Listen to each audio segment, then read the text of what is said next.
Et alors, top départ pour les séances de pitching. J'appelle Anne-Sophie Cadre qui va nous parler de la solution Midgard. Je te laisse te présenter. Je suis le maître du temps, donc je te laisse pour 10 minutes. Je te fais signe au bout de 10 minutes. Bonjour à tous, c'est Anne-Sophie Cadre, fondatrice de Midgard. Du coup, le principe de Midgard, c'est de pouvoir soutenir la résilience des territoires face aux risques naturels et technologiques. Je ne sais pas comment passer les slides. Pas de souci. Ok. Ah, merci beaucoup. Désolée. Je vais commencer par me présenter un petit peu plus en détail, comme ça refait le lien avec la présentation.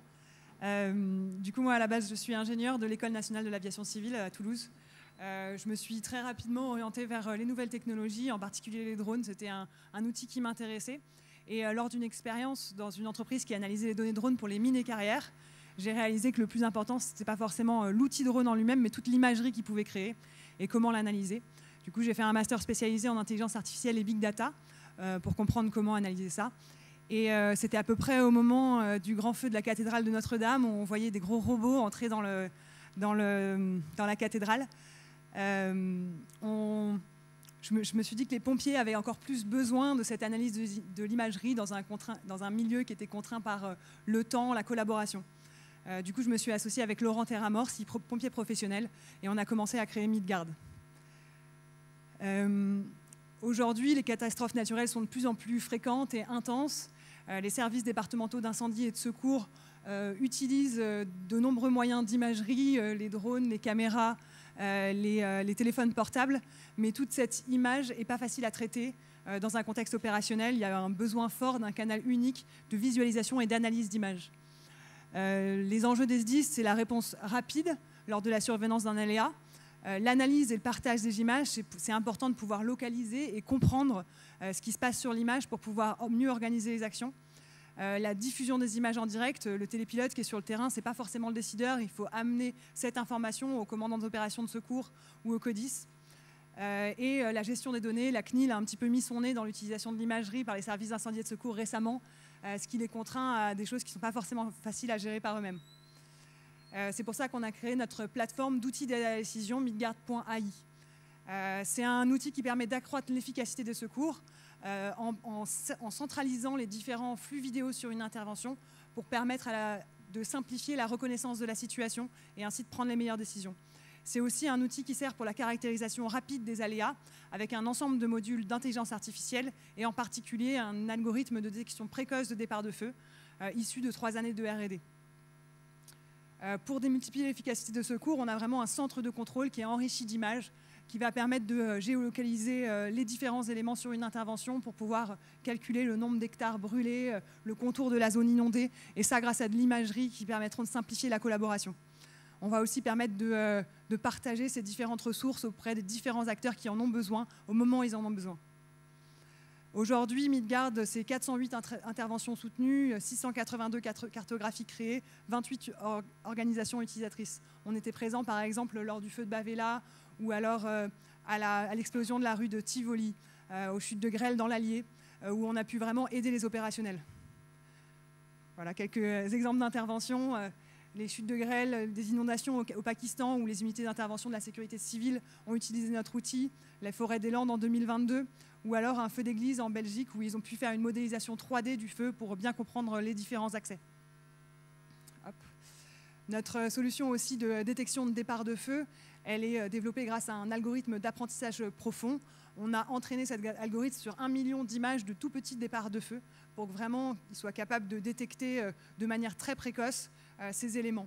L'idée, c'est qu'aujourd'hui, en moins d'1 minute 30, on va être capable d'alerter les secours sur un départ de feu. Cet algorithme, il a en particulier été utilisé par le bataillon des marins-pompiers de Marseille cet été, à partir de 2 caméras, enfin l'été dernier. Ça a permis de détecter 14 feux à plus de 15 km sur 3 semaines.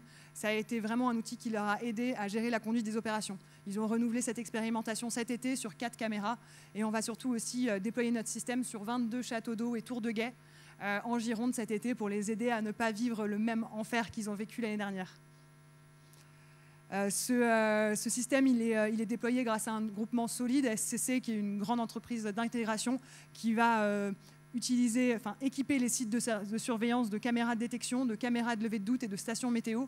Et nous, on va s'interfacer avec ces différents éléments-là avec notre solution logicielle. Aujourd'hui, nos principaux clients, ce sont le bataillon des marins-pompiers de Marseille, les unités d'intervention de la sécurité civile au niveau ministère de l'Intérieur, le SDIS de la Gironde, l'Aveyron, la Haute-Garonne et le Doubs. Pour vous parler de quelques succès de Midgard, du coup, nos partenaires historiques, les Bouches-du-Rhône, le Gard et le Puy-de-Dôme, ça a été les premiers utilisateurs de la solution. Ils l'ont utilisée quand elle ne marchait pas, bien sûr. Et ils nous ont aidés à l'améliorer, à la rendre résiliente réellement et utile sur le terrain. Ils nous ont aussi fourni notre première base de données nous permettant l'entraînement d'algorithmes d'intelligence artificielle. On était aussi présents aux différents congrès des sapeurs-pompiers en 2021, en 2022, où on a pu rencontrer M. Alain Thirion, le directeur de la DGS-CGC. On a aussi toute une communauté qui est engagée aux côtés de Midgard, à la fois l'incubateur Initia, ici présent, mais aussi des différentes institutions comme l'ADEC ou l'ESA qui ont pu nous aider tout le long de notre parcours. Merci pour votre attention, si vous avez des questions. Je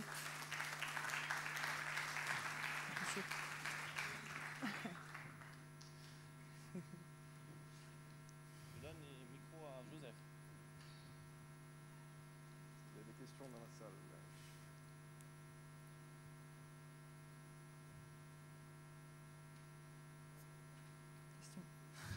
C'est que j'étais super claire, peut-être.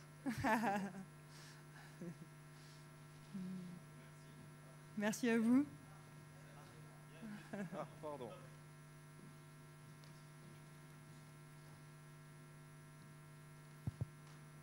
Oui, juste une... Un, deux. Ouais. Juste une question, c'était beaucoup de SDIS s'équipent de drones maintenant. Ils ont des drones en opération. Comment vous interfacez par rapport à leur propre montée en compétences et l'offre logicielle que vous êtes en train de développer là?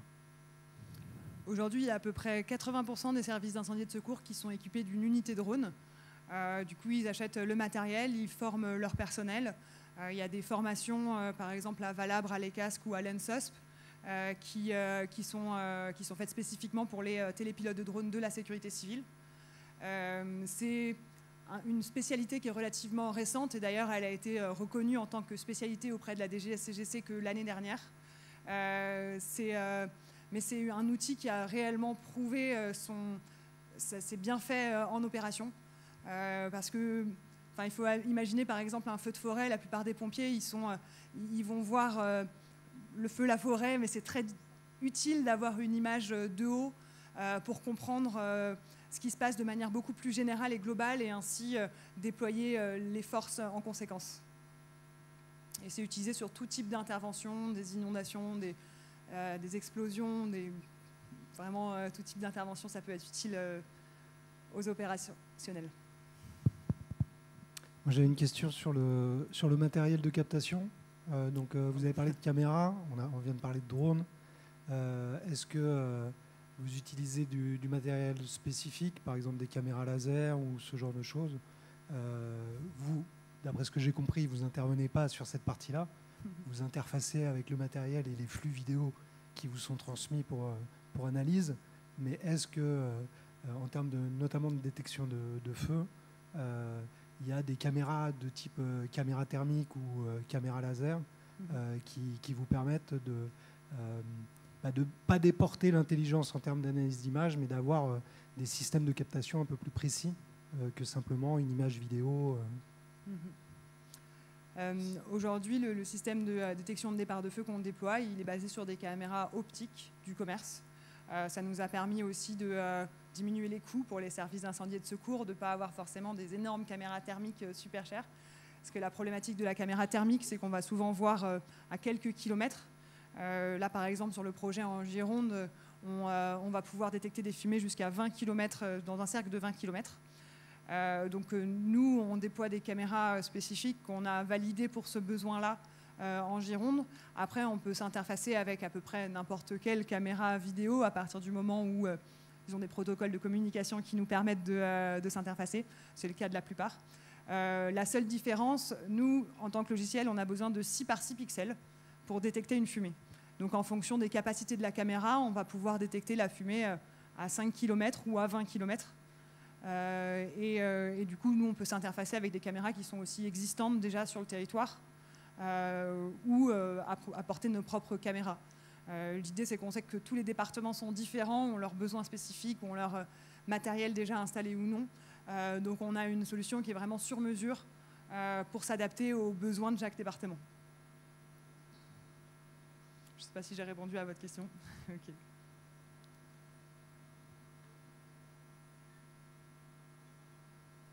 D'autres questions peut-être? Sinon, je vais laisser le micro à Alexandre et à la prochaine, au prochain pitcher. Merci beaucoup. Merci Anne-Sophie. Alors, deuxième présentation, j'appelle Monsieur Étienne Lovise pour parler de Kitemp. Cette fois-ci, j'oublie pas la télécommande. Donc 10 minutes, pareil. Anne-Sophie a fait ça en 5 minutes, donc voilà, pour le faire passer. Et rouge si vous voulez revenir. Bonjour, Étienne Lovise. Je suis un des créateurs de la start-up Imensi. Imensi évoque l'immensité des données que constitue la data. Et notre cœur de métier aujourd'hui, c'est justement d'optimiser toutes les données connectées de série temporelle. On a créé cette société en partenariat avec une société qui est basée à Brest, qui s'appelle Synx, et qui commence maintenant à avoir une belle notoriété mondiale dans ce domaine. Donc, on met à disposition des utilisateurs notre savoir-faire en la matière. Aujourd'hui, l'activité d'Imensi est diversifiée.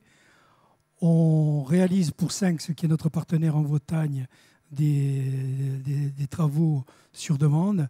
On a été amené à travailler pour un fournisseur de pompes à chaleur. On a été amené à travailler pour Eiffage et d'autres exemples derrière. Et on a développé aussi, de notre côté, trois logiciels. EasyCo, qui permet l'optimisation de la collecte des poubelles. Kitemp, dont on va vous parler plus en détail, et Tactim. EasyCo, et je sais que tout à l'heure, la Porte-Vecchio va intervenir, nous avons équipé les containers de la Comcom de Porte-Vecchio de capteurs, ce qui permet de gérer en temps réel le remplissage des containers et donc derrière d'optimiser la collecte et les tournées.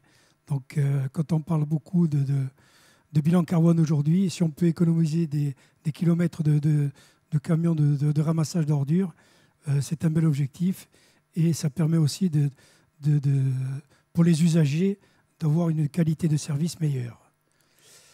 On a développé aussi Tactim, qui est un logiciel d'analyse des matchs de foot. On récupère toutes les données GPS d'un match. Alors c'est dommage qu'on ne puisse pas le faire de façon animée, mais vous pouvez voir le ballon et les 22 acteurs qui se déplacent en temps réel pendant les 90 minutes. Ça permet, on est en train de discuter avec des clubs de Ligue 1 et de Ligue 2, ça permet aux entraîneurs derrière d'analyser comment le bloc équipe s'est comporté durant tout le match. Alors, on insiste sur le côté bloc équipe parce que souvent on nous donne des stats. Un tel joueur a couru tant de kilomètres, un autre a touché tant de balles. Mais il ne faut jamais oublier que le football, c'est un sport collectif et on est les seuls aujourd'hui à présenter cette image dynamique, c'est-à-dire le ballon et 22 joueurs qui courent dans tous les sens. Et puis, ce qui nous occupe aujourd'hui, c'est Kitemp. On a eu l'opportunité, avec Yann Amis, qui est un expert mondialement reconnu dans la météo, de pouvoir créer ce logiciel adapté à la Corse, avec ses spécificités de relief. C'est une montagne dans la mer, donc toutes les problématiques liées à de la prévision météo avec un tel relief. Donc, je ne rentrerai pas trop dans les détails techniques de la modélisation et des algorithmes qui ont été développés par Yann Amis et son équipe. Mais pour schématiser, la Corse a été divisée en 40 000 points et on fait de la prévision météo de l'ordre du kilomètre carré. Donc bon, ça c'est toutes les références de Yad Ami, ce qui dans le monde est reconnu comme quelqu'un de pointu dans son domaine. Donc Kitemp aujourd'hui, donc on comptait vous faire une présentation dynamique, mais on se contentera de PowerPoint. Pour les abonnés, puisque c'est un service payant, 19,90 à l'année, ça fait moins de 5 centimes par jour. Vous accédez à une carte où différents points de Corse sont mentionnés. Vous êtes automatiquement géolocalisé. Donc là, j'étais à Cervione et quand j'étais géolocalisé. Et selon l'endroit où vous êtes géolocalisé, on a aussi une météo marine avec les vents, le sens des vagues, la puissance de la houle, la hauteur, etc. Vous accédez à un certain nombre de critères, heure par heure sur 48 heures. Donc les prévisions, les précipitations, la température, l'indice, pression, humidité, enfin, toutes les données météo pertinentes. Point important, vous pouvez vous connecter autant de fois que vous le désirez sur l'application chaque jour. On a aussi paramétré 17 alertes automatiques en fonction du vent, en fonction de la pluie, en fonction de l'humidité, qui déclenchent automatiquement des envois de mails qui vous alertent que tel jour à telle heure, on pense que le vent va dépasser telle puissance et telle force. Une fois par semaine, on délivre un bulletin général à la Corse sur 7 jours détaillé.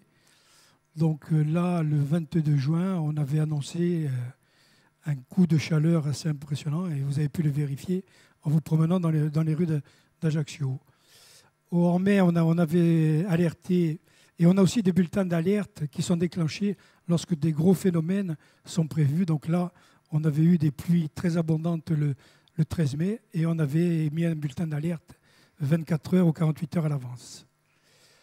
Depuis le 1er janvier, ça peut intéresser tous les gens du BTP, nous sommes habilités à délivrer des certificats intempéries qui permettent de justifier un retard de livraison d'un chantier dû aux intempéries. Donc, volontairement, pour concurrencer un peu tout ce qui se fait sur le marché, on s'est positionné comme étant les moins chers du marché, mais le certificat, ce sont des données certifiées Météo France et reconnues par les assurances. Donc s'il y a des gens du BTP dans la salle, ils sont certainement concernés par cet élément.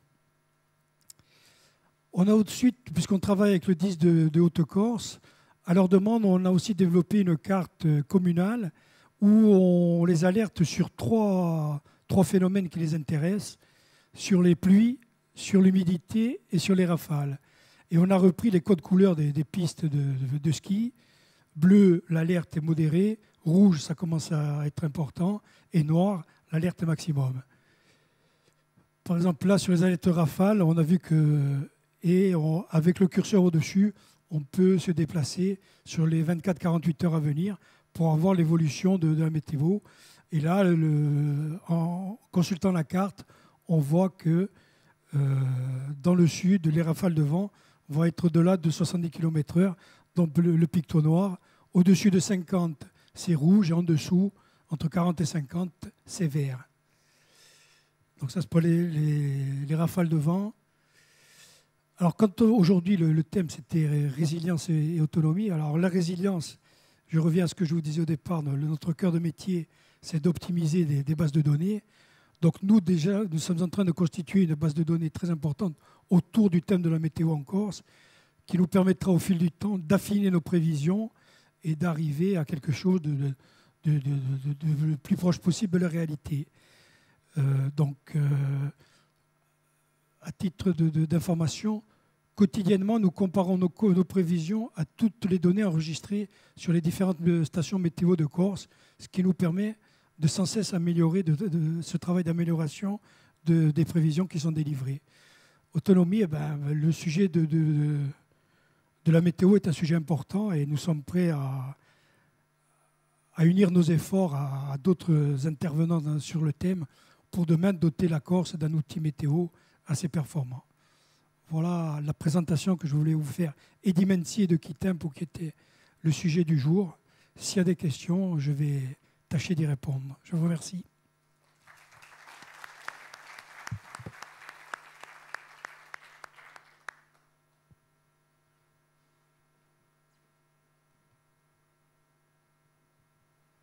Bonjour. Je suis néophyte complètement, mais je crois comprendre du coup que votre cœur de métier, c'est l'optimisation des données, du coup le retraitement, les algorithmes et la restitution par des cartographies, entre autres.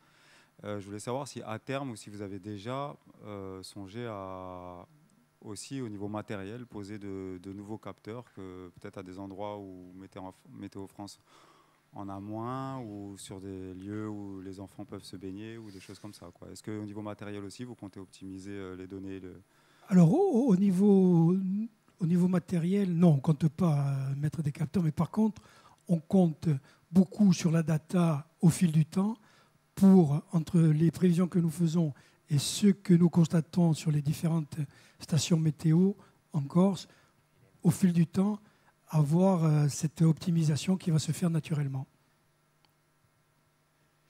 Bonjour, Xavier Silvagne, excusez-moi, je travaille à l'Université de Corse, donc juste un commentaire à faire et après les questions à vous poser. Je commence par le commentaire. Dans le cadre d'un projet qui est financé à l'ANR, on essaie de faire par intelligence artificielle et réseau de neurones, enfin par réseau d'apprentissage profond, pardon, de la prédiction d'événements météo intenses, comme ceux qu'on a connus l'été dernier, mais très très localisés. Donc pour vous dire qu'on a déployé, ça fait le lien avec la question que vous avez posée, un réseau sur le pourtour ajaccien de stations autonomes qu'on va consolider dans les mois qui viennent. Il y en a à Corté, il y en a sur Ajaccio. On a organisé les données et tout le back-end vers les serveurs d'université. Ça m'intéresserait que vous soyez le end-user de ces données pour qu'on ait l'avis d'un utilisateur final, habitué à manipuler les séries temporelles, pour savoir ce qu'on peut améliorer, etc., etc. Ça, c'est la proposition. Et je reviens à ma question. On a travaillé avec Météo France hier. Il y avait un article dans Le Monde, je cite le titre, « Le trésor inaccessible des données Météo France pour le changement climatique ». Comment vous avez accès aux données? Vous passez par la Publitech, vous passez directement par des données extraites. Comment vous faites? Parce que nous, c'était l'enfer, alors qu'on est censé être au CNRS et à l'université. Merci. Alors je vais répondre d'abord à la première partie de votre intervention. Nous sommes, on a terminé par ça sur notre présentation, nous sommes bien sûr ouverts pour toute collaboration avec des initiatives en Corse autour du thème de la météo. Doublement, puisque la météo, c'est un sujet qui nous intéresse au travers de Kitimp, et j'insiste là-dessus, aussi au travers de notre expertise qui est justement l'optimisation de cette data. Et qui dit météo dit des data très importantes qui évoluent au jour le jour et qui grossissent de jour en jour. Et donc, doublement, nous sommes intéressés par votre initiative et on échangera après cette présentation. Mais bien sûr qu'on est prêt à s'interfacer avec vous pour mutuellement nous apporter quelque chose. Ensuite, sur la question de la data, nous, on s'appuie sur Yanamis, qui a une data mondiale. Et puis parfois, on est obligé de payer aussi de la data Météo France. Vous le savez, tout se paye. Et donc, voilà, donc, ça fait partie des... Alors, on collecte, et puis par moment, on est obligé de payer, bien évidemment, pour amener un service pertinent. Jean-Luc Salaberry, Fédération nationale des collectivités concédantes et régies. Vous recherchez l'autonomie. Dans la météo, hein, en gros, mais ça nécessite beaucoup de ressources serveurs et de stockage, surtout si vous voulez archiver l'histoire météo de la Corse au fil des ans. Ça veut dire que vous avez un data center, vous avez... Alors aujourd'hui, on n'a pas de data center, on a démarré il y a moins d'1 an. Mais par contre, la technologie sur laquelle on s'appuie, qui est Warten, qui est avec notre partenaire Sense, par exemple, permet de diviser par 8 ou 9 les besoins de stockage des bases de données, tout en gardant une profondeur d'analyse et un temps de réponse optimisé. Donc voilà, on s'appuie sur la création de cette data et on s'appuie aussi sur cette technologie pour demain ne pas avoir besoin de data centers monstrueux. Voilà. C'est cette double casquette qui nous permet d'avancer sur le chemin qu'on s'est tracé. Je voulais juste préciser quelque chose par rapport au stockage des données. Donc vous dites que l'ensemble des données collectées sont stockées sur les serveurs de Warten qui permet ensuite de les exploiter via vos logiciels et notamment via l'application Kitimp. Mais elles sont bien stockées quelque part. Donc les serveurs. Aujourd'hui, je vais trahir un secret, on est stocké chez OVH aujourd'hui. Voilà, c'est ça. Voilà. D'accord. Il n'y a pas de. Et juste une sujet tabou, deuxième tabou question là-dessus. sur le modèle prédictif, parce que c'est ça aussi qui est, on va dire, porteur de valeur. Il y a des modèles prédictifs qui sont notamment aussi développés par Météo France. Au-delà de l'obligation qui va être faite, et normalement, cette obligation aurait dû être respectée bien avant, les données météo de Météo France, dans le cadre de l'adoption de la directive Open Data V3, on va dire, il y a un peu de retard à l'ouverture des données auxquelles normalement Météo France est soumis. Par contre, sur la transparence sur ces algorithmes, et notamment le fait que vous puissiez comparer vos propres modèles prédictifs par rapport à des modèles prédictifs qui ont été élaborés également par Météo France, comment vous situez la performance parce que là, vous réduisez en fait sur le territoire, vous avez une réduction sur le territoire, vous cherchez à être en profondeur sur l'historique, et sur le modèle prédictif, forcément, le modèle prédictif de Météo France, il s'attache à un territoire plus grand et pas forcément une maille suffisamment fine. Par contre, ils ont développé une expertise en termes de prédiction où on ne va pas pouvoir auditer leur modèle. Donc vous, sur la transparence par rapport à votre modèle prédictif, est-ce que vous prévoyez aussi d'ouvrir l'algorithme sur votre modèle prédictif? Le partenariat qui a été développé avec Yann Amis et son équipe, puisque c'est eux qui ont écrit l'algorithme et les différents scénarios, l'objectif, bien sûr, à terme, c'est d'ouvrir cet algorithme et d'aider ceux qui en ont besoin. Ils pourront venir voir comment il a été écrit et comment aujourd'hui on restitue tout ce qui est utilisé derrière. Mais bon, après, on n'a pas vocation à concurrencer au niveau Météo France. Je veux dire, aujourd'hui, c'est une application qu'on teste sur la Corse. Si demain le test s'avère concluant, et pour l'instant les résultats sont plutôt positifs, on verra si on envisage d'exporter notre savoir-faire avec Yanamis sur d'autres territoires et pourquoi pas d'autres pays.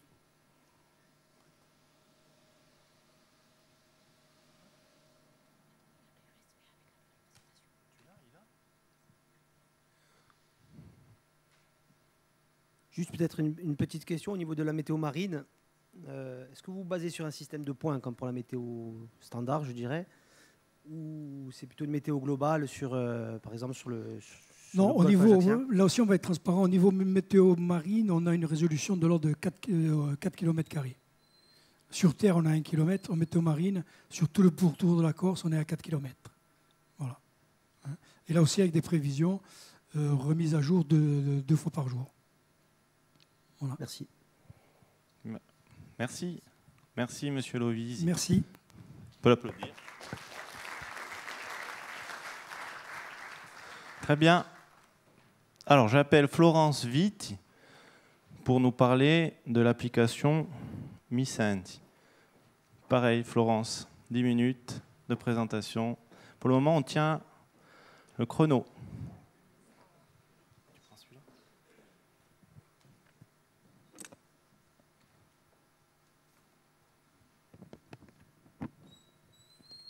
Bonjour à tous. Donc, je me présente, Florence Vitti. Je suis chef de projet au sein de la direction de la transformation et de l'aménagement numérique de la collectivité de Corse. Et je vais vous présenter l'application participative MiSenti de la collectivité de Corse qui vise à mesurer la qualité du réseau mobile. Donc, afin de pouvoir mener des projets d'infrastructure de réseau télécom, la collectivité de Corse a besoin de connaître la réalité de la couverture mobile sur le territoire.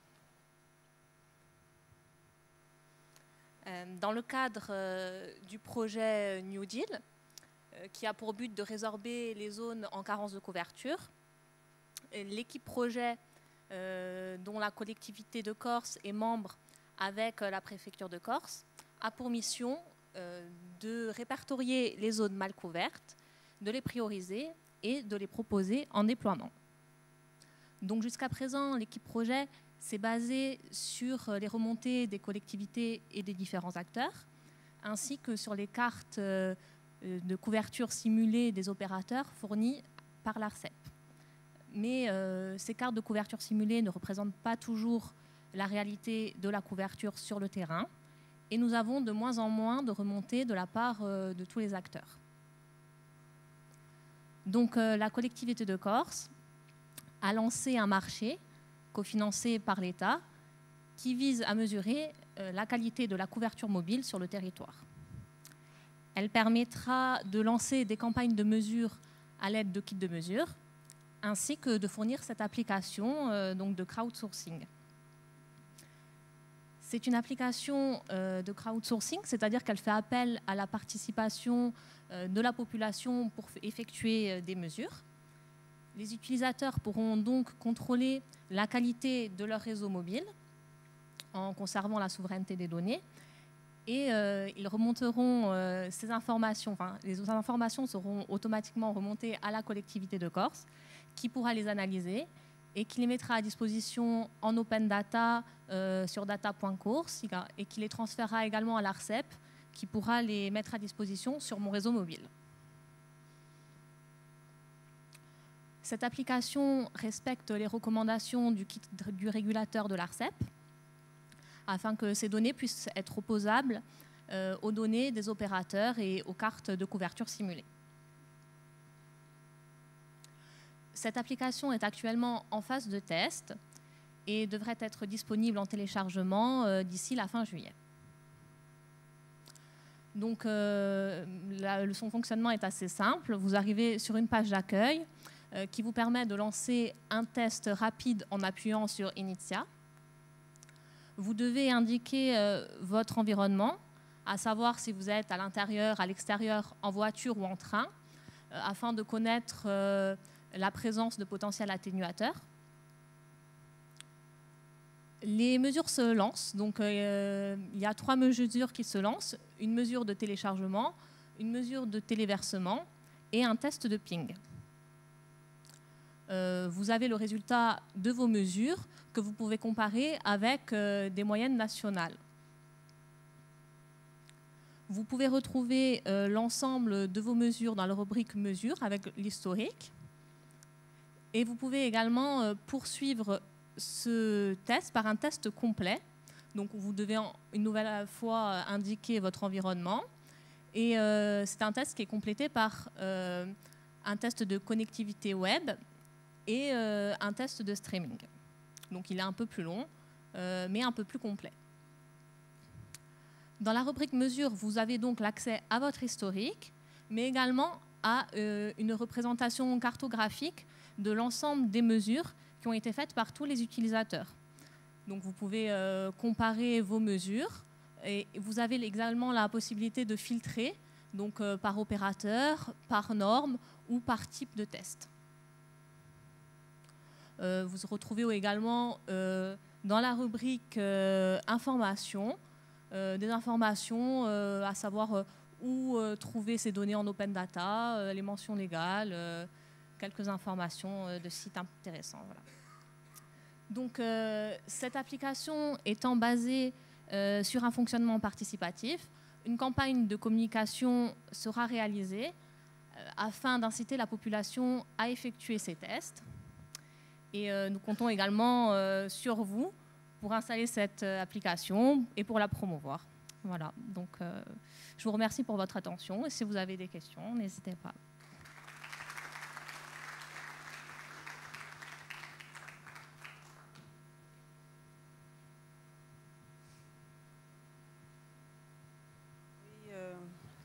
Très intéressante présentation. Je n'ai pas retenu, vous avez sélectionné une entreprise, une société qui est spécialiste de ce genre d'outils?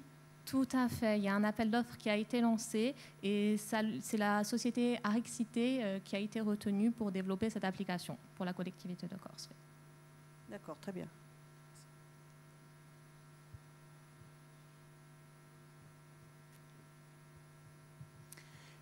Très bien cette présentation aussi. Comment vous allez lancer une campagne de communication auprès des particuliers en fait de Corse. Comment vous allez les motiver parce que c'est la question que je me pose depuis tout à l'heure parce que c'est super intéressant. Mais à part celui qui a absolument aucune couverture et qui a envie de vous le faire savoir, comment vous allez motiver parce qu'il faut que vous puissiez avoir plusieurs données pour croiser. Comment vous allez les motiver dans votre campagne de communication ? Tout à fait. On a besoin d'un nombre de données important pour pouvoir au mieux travailler. Et on compte sur notre service communication pour effectuer ce travail, à la fois sur les réseaux sociaux, dans les médias. Et voilà. On n'a pas encore lancé la partie communication parce que l'application est encore en phase de test, mais sous peu, vous aurez accès à une communication efficace, j'espère. Oui, juste pour compléter ce que dit Florence, Eric Ferrari et la collectivité, l'application, en fait, la communication, c'est d'abord, on est sollicité tous les jours par les maires et nous pensons que les maires seront le relais de communication de cette application et ce seront aussi peut-être les bêta-testeurs de l'application parce que les maires effectivement sont sans arrêt sollicités pour dire c'est mal couvert, ça passe pas, etc. Et là on aura une réponse qu'ils pourront faire à leur administrés en disant ben voilà, écoutez, regardez, téléchargez l'application et testez-la. Donc c'est déjà vers les mécontents. Donc notre public cible sont les mécontents et Dieu sait s'il y en a. Et donc ensuite, par effet un peu de curiosité, on va voir de plus en plus de gens qui vont télécharger l'application et ne serait-ce que pour la tester. Donc voilà un peu ce que nous comptons faire dès que l'application sera disponible. Alors on l'attendait pour les journées, on attendait de la présenter pour les journées, mais évidemment la livraison a un peu tardé. Voilà. Moi, j'avais une question, c'était qui va exploiter les données derrière? Donc ça, c'était une question. Alors, j'ai vu que c'était un open data, mais est-ce qu'il y en a qui vont saisir la question? Et quand il va y avoir des zones, déjà, en plus, on a des problématiques entre l'été et l'hiver en termes de surconsommation du réseau, on dira. On le connaît sur certaines régions, mais qui va les exploiter? Et du coup, quel va être le levier derrière qui va être activé? Est-ce qu'il va y avoir plus d'antennes? Est-ce que ça va être une mode de concertation? Ça, c'était une des questions. Et l'autre question qui était aussi, bon, c'est plus une réponse à Eric, mais je ne sais pas si c'est les maires forcément qui vont en faire, mais maintenant il y a des médiateurs numériques qui sont un petit peu dispatchés à droite à gauche et qui peuvent être de bons relais sur cette utilisation plutôt que les maires qui, c'est vrai, ils ont beaucoup de problématiques, mais faire la promotion d'applications téléphoniques, je ne sais pas s'ils vont avoir forcément le temps, mais les médiateurs numériques dans les communes, je pense que ce sont de bons relais. Moi, la question, c'est vraiment qui va utiliser les données derrière et pour quelle finalité, quoi. Alors, la collectivité de Corse fait partie de l'équipe projet New Deal avec la préfecture. Et donc, ça sera cette équipe projet qui analysera ces données pour pouvoir remonter les zones en carence et dans le cadre du dispositif de couverture ciblée, qui pourra les proposer en déploiement si besoin, quoi. Voilà. Donc, c'est vraiment l'équipe projet de la collectivité, de la préfecture New Deal qui les traitera.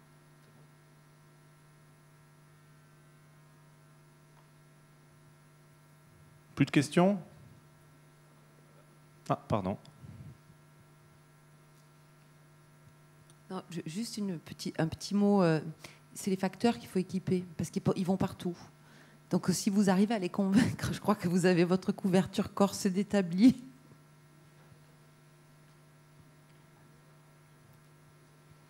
Merci. Merci Florence. Merci. Alors, j'appelle désormais Paul-Édouard pour le mode d'occupation des sols.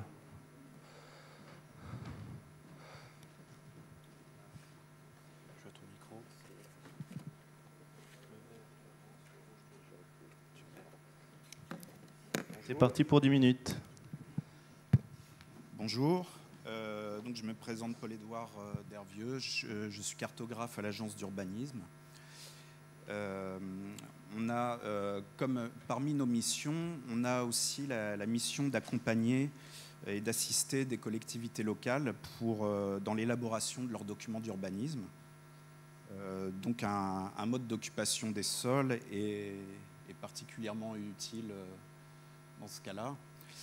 Alors, qu'est-ce que c'est déjà qu'un mode d'occupation des sols? C'est un inventaire numérique de l'occupation du sol créé par photo-interprétation, c'est-à-dire des photos aériennes, et éventuellement enrichi par des données exogènes. Alors ça peut être les données de l'IGN, les données INSEE, données naturalistes.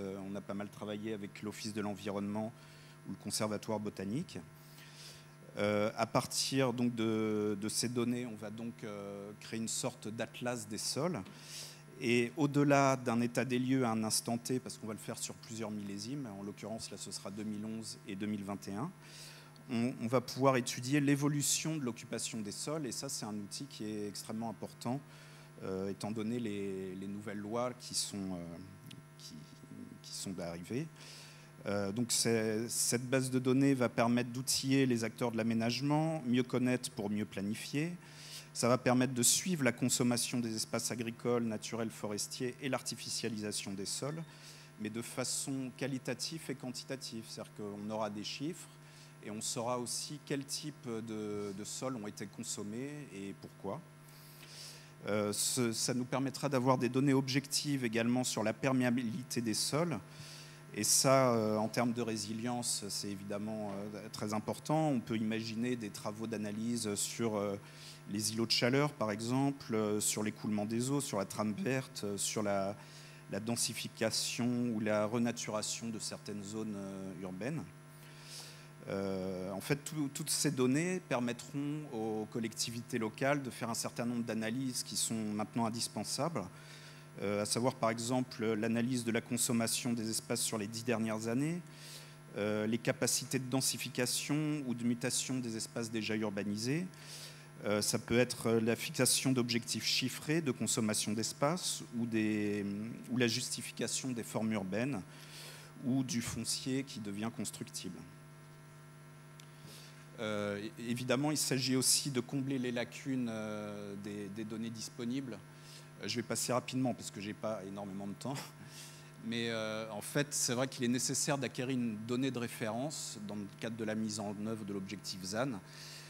Sachant qu'actuellement, on a pas mal de données, mais qui ne couvrent pas le territoire de façon vraiment homogène. Donc on voudrait avoir une couverture homogène, avoir une nomenclature qui soit bien adaptée au territoire corse. Ce qui n'est pas forcément le cas actuellement. Et l'idée c'est d'avoir aussi un intervalle d'études de 10 ans. Oui, pour vous montrer, par exemple,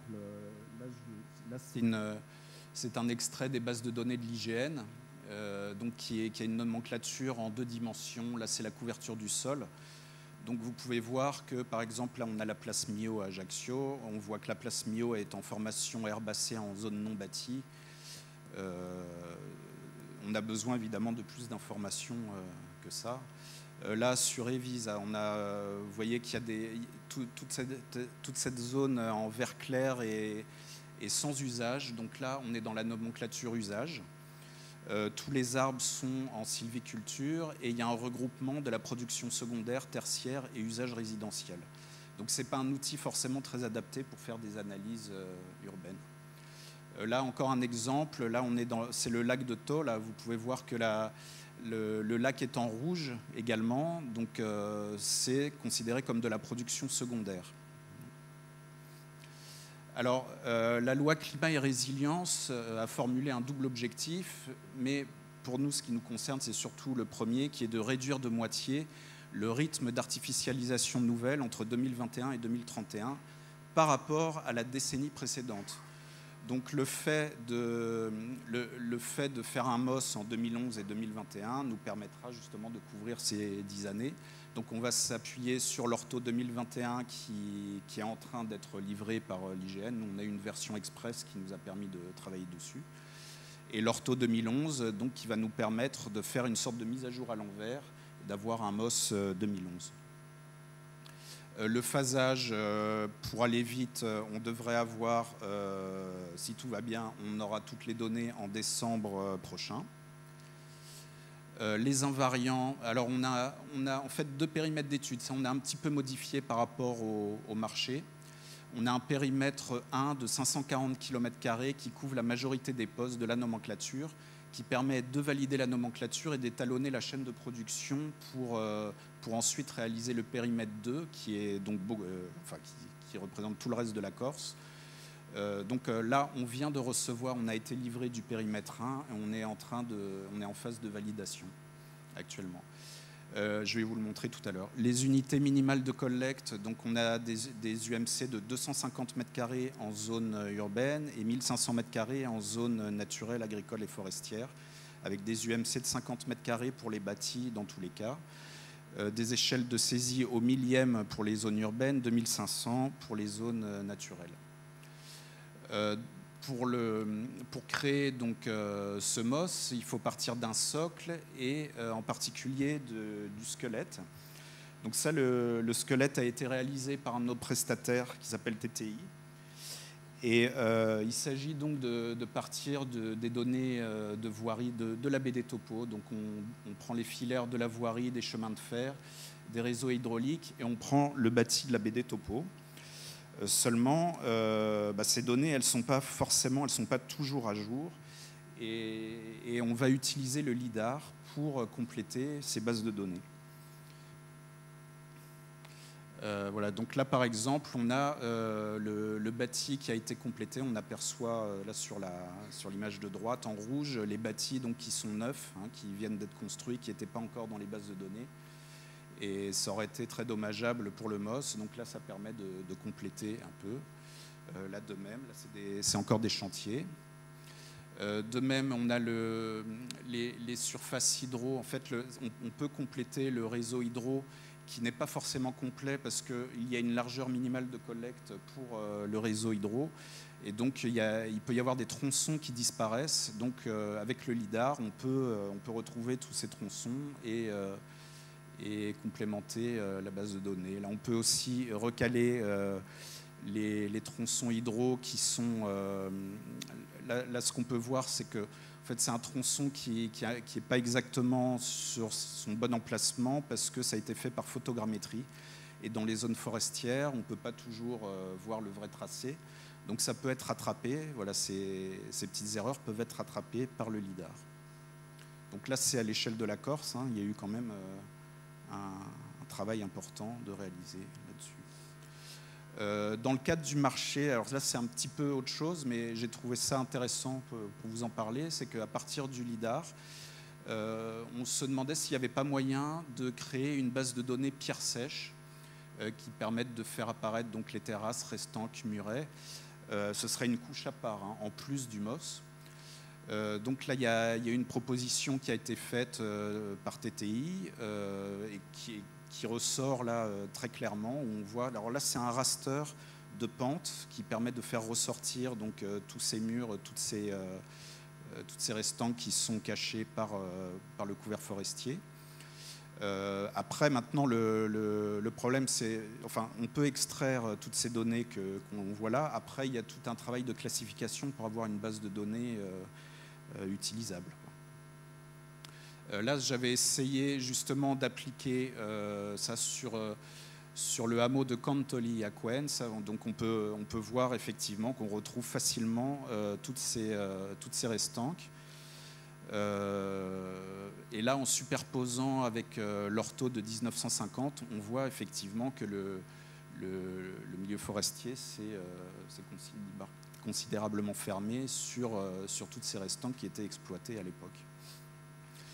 Alors, notre autre prestataire, Alizé, qui, eux, ils sont chargés du MOS proprement dit, utilise aussi le LIDAR afin de faire une couche de répartition des strates et une préclassification. Ça permet d'identifier, par exemple, le maquis haut, le maquis bas et différentes autres strates végétales. Alors, pour la nomenclature, donc on a une nomenclature sur 5 niveaux. On a déjà 130 postes dès le 4e niveau et le 5e, en fait, servira à préciser le caractère artificialisé des sols et avoir aussi une information du coup en rapport avec la loi ZAN, avec toutes les informations qui doivent être fournies dans le cadre de la loi ZAN. Elle se décline donc de cette façon. On a 11 postes pour les zones urbanisées, 49 pour les zones industrielles, commerciales, les équipements. On a beaucoup d'équipements. 28 postes pour les espaces agricoles, 25 pour les forêts, 12 pour les zones humides et 5 pour les postes en surface en eau. Donc là, cette slide, c'était pour vous montrer donc, par rapport à l'OCHGE, qui est donc un système en 2 dimensions. Nous sommes restés donc sur un système de nomenclature avec une seule dimension, donc le niveau 5 qui inclut donc une notion de couverture. On voit le bâti, le bitumé, les espaces minéraux. C'est-à-dire que maintenant c'est plus tellement comme ça dans le nouvel arrêté. Les espaces enherbés arbustifs et les espaces arbustifs. Là, c'était pour vous montrer qu'on a une table de concordance avec l'OCHGE. Donc, il y aura quand même moyen de faire, alors pas des allers-retours, mais en tout cas, dans un sens, on pourra. Donc là, les zones urbanisées, je vais vous le passer assez vite, hein, parce qu'il y a quand même 130 postes. Mais là, vous voyez, il y a donc le bâti continu, le bâti individuel dense et lâche. Ça, c'est très important, parce que dans le lâche, on peut considérer qu'il y a une possibilité de densification. Là, les infrastructures et les équipements. Il faut aller plus vite, d'accord. Donc les carrières, décharges et espaces ouverts. On a les décharges sauvages en milieu naturel aussi, ça c'est très important. En agriculture, on a aussi intégré des données liées au photovoltaïque, parce qu'on est aussi l'agence d'urbanisme et d'énergie aussi. On a intégré un certain nombre de vergers, donc vergers de châtaigniers, amandiers, noisetiers. Voilà, donc ça c'est pour le forestier. Les zones humides où donc on retrouve les podzines, ripisylves, phrénéoxyphylle, aulnais, saule. Alors là, on n'est pas sûr de pouvoir tout garder encore, mais voilà. Le périmètre 1 dont je vous parlais tout à l'heure, donc il y a une grande partie, vous voyez, dans le sud, et on a gardé aussi une partie dans la plaine orientale pour avoir de l'agriculture, des données agricoles. Alors là, j'ai pris un exemple, donc ça c'est à Porto Vecchio, au niveau de Marina di Fior. Donc on peut voir le bâti individuel lâche, les villages de vacances, on a beaucoup d'éléments, c'est assez riche. On a une zone incendiée aussi, j'ai vérifié, c'est bien le cas. Effectivement, ça a brûlé là en juillet 2021. Là, j'ai rajouté par-dessus le niveau 5. Donc là, le niveau 5 qui ne traite que de l'artificialisation. C'est-à-dire qu'en gris, vous avez en gris foncé les surfaces imperméables bitumées, le bâti imperméable en noir, les surfaces enherbées en vert. Donc c'est considéré comme artificialisé, même si c'est perméable. Et les surfaces perméables artificialisées qui sont, en fait, c'est le stabilisé, le gravier, ce genre d'éléments. Là, un exemple un peu plus agricole. Donc, vous avez des vignes, vous avez différents vergers d'agrumes, vergers de noisetiers, les bâtis diffus, les bâtis isolés et les bâtis en contexte agricole. C'est vraiment dédié à l'agriculture, alors que les autres bâtis sont apparemment plutôt dédiés à l'habitat. Voilà. Paul Édouard. Je vous remercie. Si vous avez des questions. Merci à toi. Merci à vous.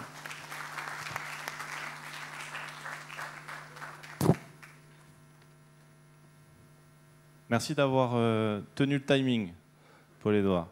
S'il y a des questions, allez-y. Il y en a une. Il y en a deux. Je donne dans l'ordre les mains qui se lèvent. Oui, merci. Jean-Jacques Gianni, maire d'Ivisa. J'ai une réflexion par rapport à ce que vous venez de nous exposer. Est-ce que ces documents sont, je dirais, la continuité de cartes Socotec qui avaient servi de base il y a quelques années, même à la construction du PADUC, puisqu'on n'avait pas aucune référence, est-ce qu'on passe maintenant dans une nouvelle ère, qui est l'ère du numérique, bien évidemment, et qui va permettre de préciser, dans les moindres détails, comme vous l'avez démontré, l'occupation des sols, parce que c'était un document très obsolète malgré tout. Voilà. Oui, vous voulez parler de la Sodeteg? Oui. Oui. Alors, c'est une des bases de données qu'on a fournies à nos prestataires, mais ça reste une photo-interprétation. C'est-à-dire que sur la carte, c'est ce qu'ils voient. C'est-à-dire qu'ils vont interpréter et les bases de données leur servent, si vous voulez, c'est des indices pour eux qui leur permettent de deviner où on est, quoi. Mais si vous voulez, ils ne vont pas reprendre la donnée pour la retraduire telle qu'elle. Ça, c'est pas possible parce que ça date des années 80. Les choses ont bien changé, quoi. Oui, mais c'est pour ça. Nous avions besoin d'un document qui avait évolué et pour lequel ça peut servir de référence, même pour le prochain, la prochaine révision du PADUC. Oui, oui, bien sûr. Oui. On a besoin de ce document-là. Mais en tout cas, je vous félicite parce qu'il est attendu. Merci.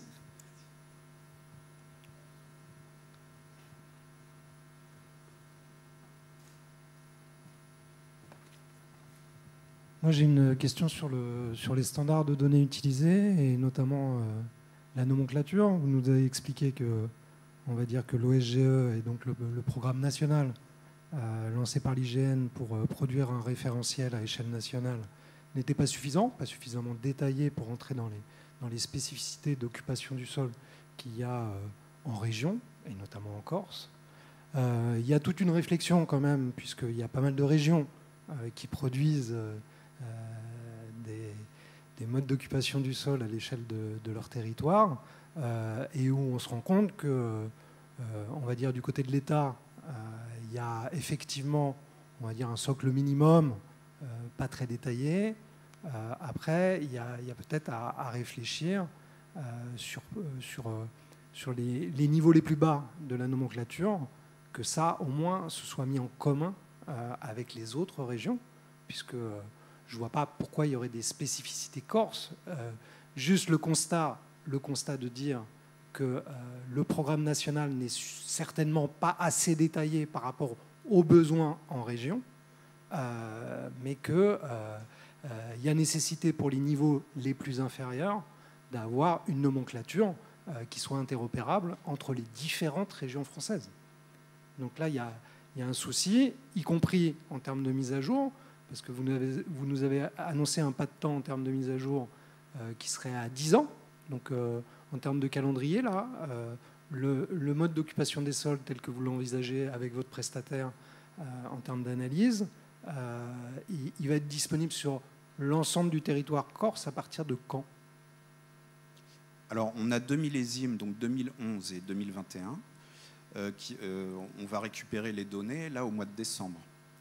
Donc, peut-être qu'ils ne seront pas disponibles tout de suite, mais enfin l'idée c'est de les mettre en open data, donc ils seront disponibles assez rapidement pour tout le monde.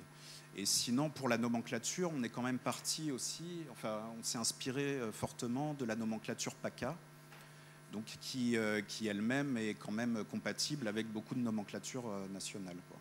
Et sinon, je ne sais pas si vous avez vu, mais on a aussi prévu un champ de concordance avec l'OCSGE, justement.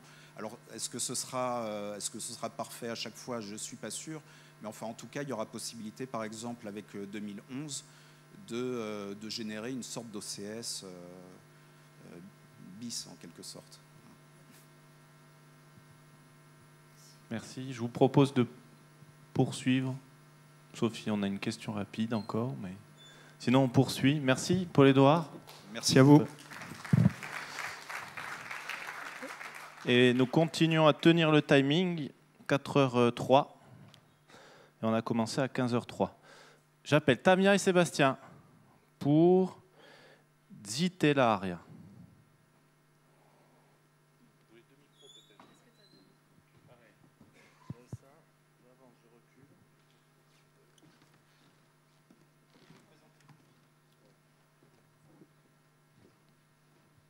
Bonjour. Bonjour à tout le monde. Je suis Tamia Mori, je suis chef du service aménagement numérique qui est mutualisé entre la ville d'Ajaccio et la communauté d'agglomération du pays ajaccien. Et moi, je suis Sébastien Massogne, donc je suis le directeur commercial de la branche entreprise sur la Corse et partenaire de la CAPA pour le projet Zitellaria. On est content de vous présenter ensemble ce projet parce que c'est le fruit en effet d'un partenariat et c'est le projet de pilotage de la qualité de l'air et de la température et hygrométrie dans l'ensemble des écoles et des crèches de la ville d'Ajaccio. Alors Tamia, est-ce que tu peux dans un premier temps nous rappeler le contexte du projet et la commande politique de la ville et de la CAPA, s'il te plaît? Oui, alors donc ce projet, il est intervenu sur une première demande de Monsieur le maire de la ville d'Ajaccio. La ville d'Ajaccio, c'est 75 000 habitants, 31 écoles et 8 crèches. Et donc pour tous ces bâtiments-là, le premier contexte, ça a été la pandémie, parce qu'on disait à ce moment-là que le virus, le fameux, il se propageait plus vite lorsque l'air était confiné. Donc il a demandé à ce qu'on mesure le taux de CO2, donc le confinement de l'air, dans l'ensemble des écoles. Et c'est à ce moment-là qu'on a élargi ce projet-là à des capteurs connectés qui permettraient d'obtenir une donnée centralisée, géolocalisée, et donc s'inscrire dans la démarche de territoire intelligent durable qui existait déjà entre la CAPA et la ville d'Ajaccio. Donc les deux collectivités mènent ensemble un grand programme de territoire intelligent durable sur lequel il y a plusieurs volets sur les différentes compétences de la ville et de l'agglo. Et la deuxième notion, c'est que ces capteurs-là, ils permettent également de mesurer la température en temps réel dans l'ensemble des salles de classe, des crèches et des écoles. Et ça nous permet de mieux gérer la consommation énergétique de ces bâtiments-là. On a dit qu'il y avait 31 écoles, il y a 250 points de mesure de température et ça permet aux services qui s'en occupent de mieux gérer la consommation énergétique et de vérifier la température en temps réel. Ok, donc là tu nous as exposé le contexte pandémique qu'on a tous connu. Tu nous as aussi bien rappelé la commande publique, je dirais, la commande politique, pardon. Est-ce que concrètement maintenant tu peux nous expliquer ce qui a été mis en place et les fonctionnalités? C'est là que qu'Orange intervient. Donc, c'était évidemment un appel d'offres dans le cadre des marchés publics. Et c'est là qu'on a travaillé avec Orange dans une approche où on a mis en place ces capteurs-là que vous voyez à l'écran, qui sont des capteurs assez discrets, qui à la fois affichent un voyant de couleur vert, orange, rouge, pour que l'encadrant, l'enseignant, puisse se charger d'aérer la salle si besoin, donc si l'air est trop confiné.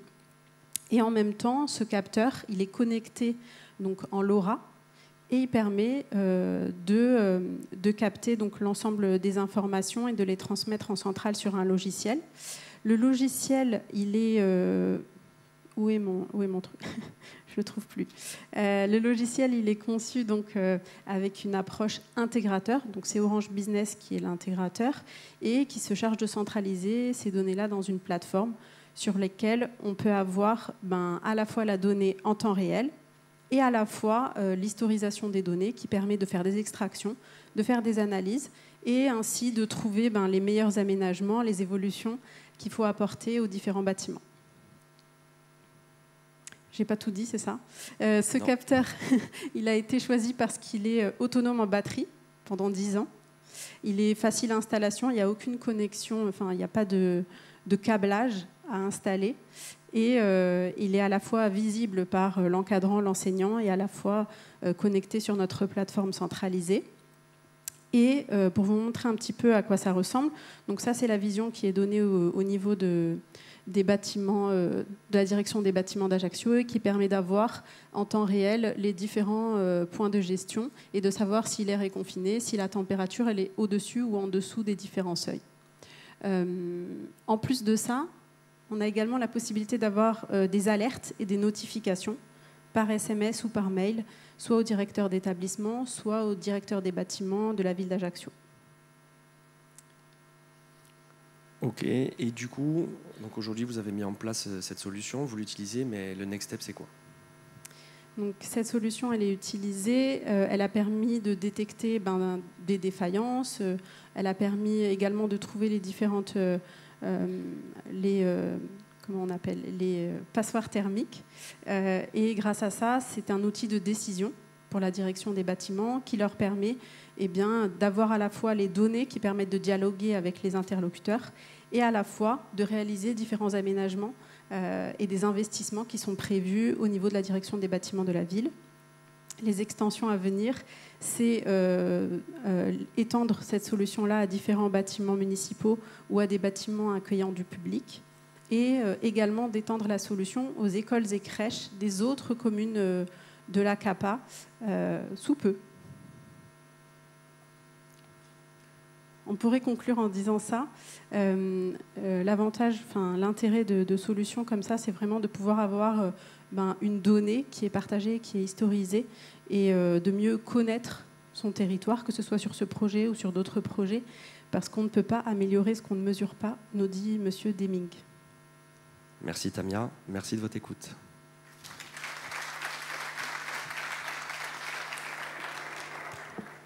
Est-ce qu'il y a des questions ?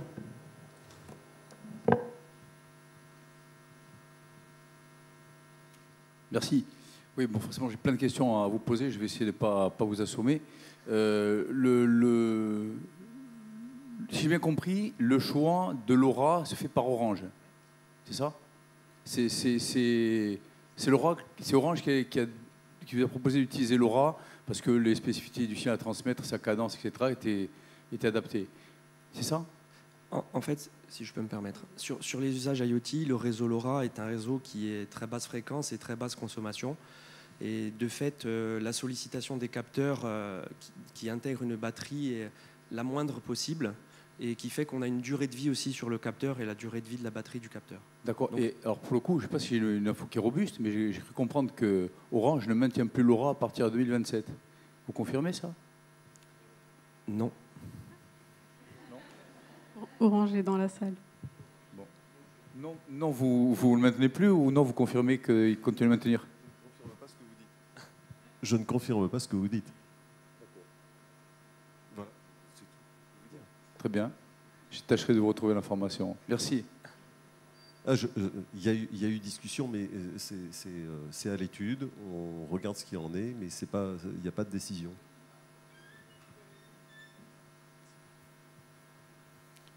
Moi, j'avais une question. Vu que c'est déployé dans toutes les écoles, est-ce que les professeurs des écoles et les enseignants ont été sensibilisés à cette question-là? Parce que dès qu'on déploie une solution technique, c'est la question de la formation des agents, en particulier. Bon, là, ce sont des enseignants. Est-ce qu'ils ont été sensibilisés à ça? Ça, c'est la première question. Et la deuxième question, parce qu'on a eu le même type d'expérimentation sur un village connecté qui s'appelle Kotsan.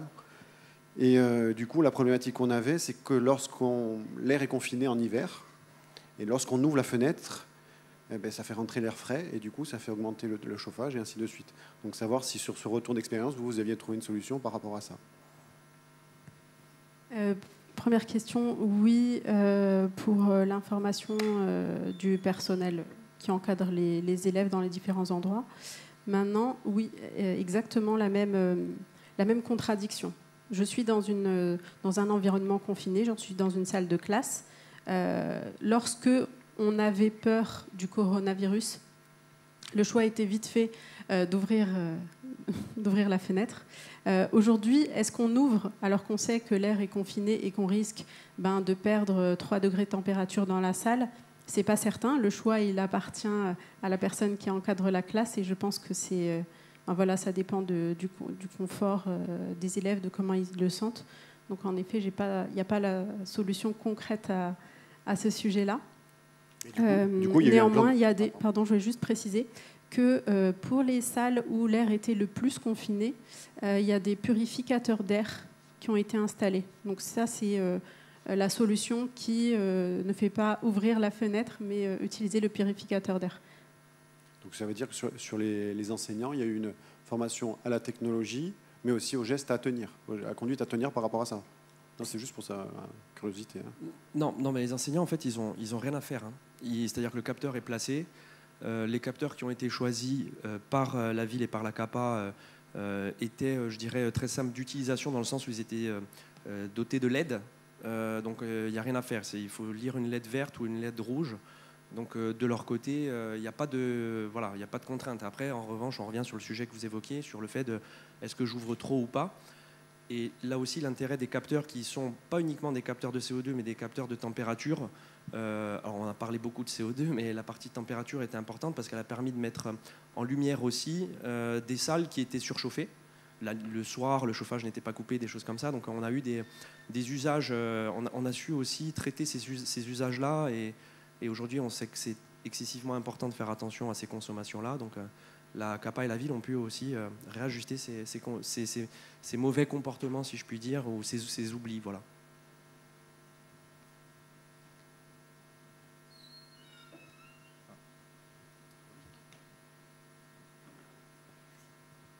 Donc, juste revenir sur le réseau de collecte, donc sur le réseau d'objets connectés et donc le réseau LoRa qui a été déployé apparemment à l'échelle de l'agglomération. Est-ce que la CAPA est propriétaire de ce réseau?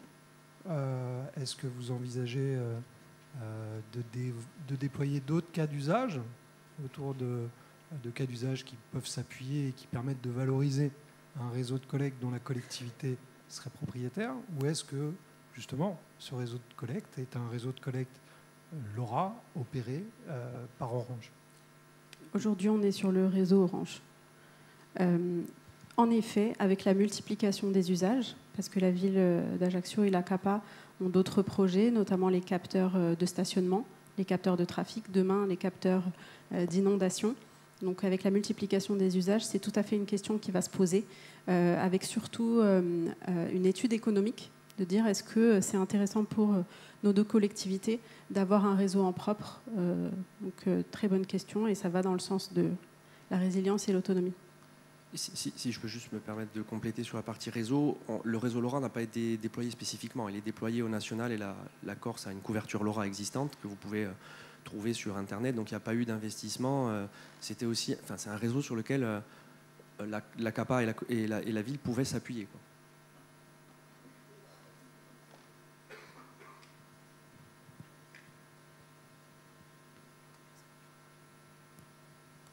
Moi, j'avais une question pour revenir sur la température. Parce que nous, on est un département de la Loire, et effectivement, on gère les collèges de la même manière. On s'est posé la question à la même période que vous, d'ailleurs, des capteurs CO2 et la température.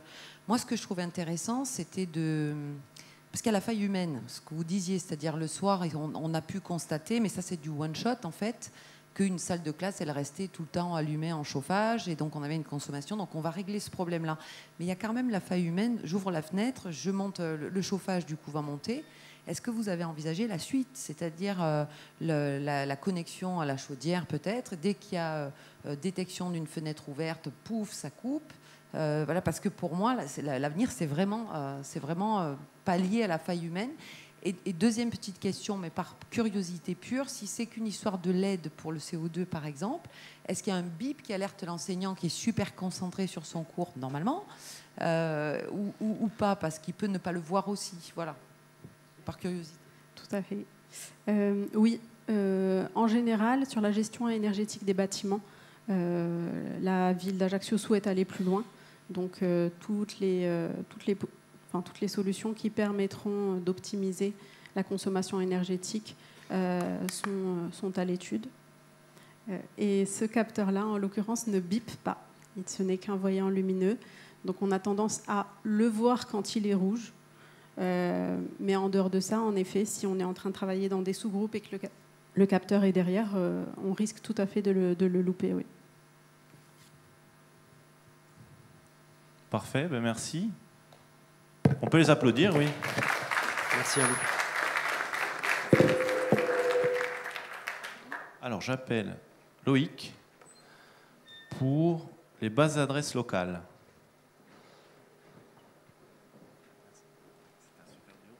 Loïc et Pierre aussi, non? Et Pierre également, pardon. Pierre.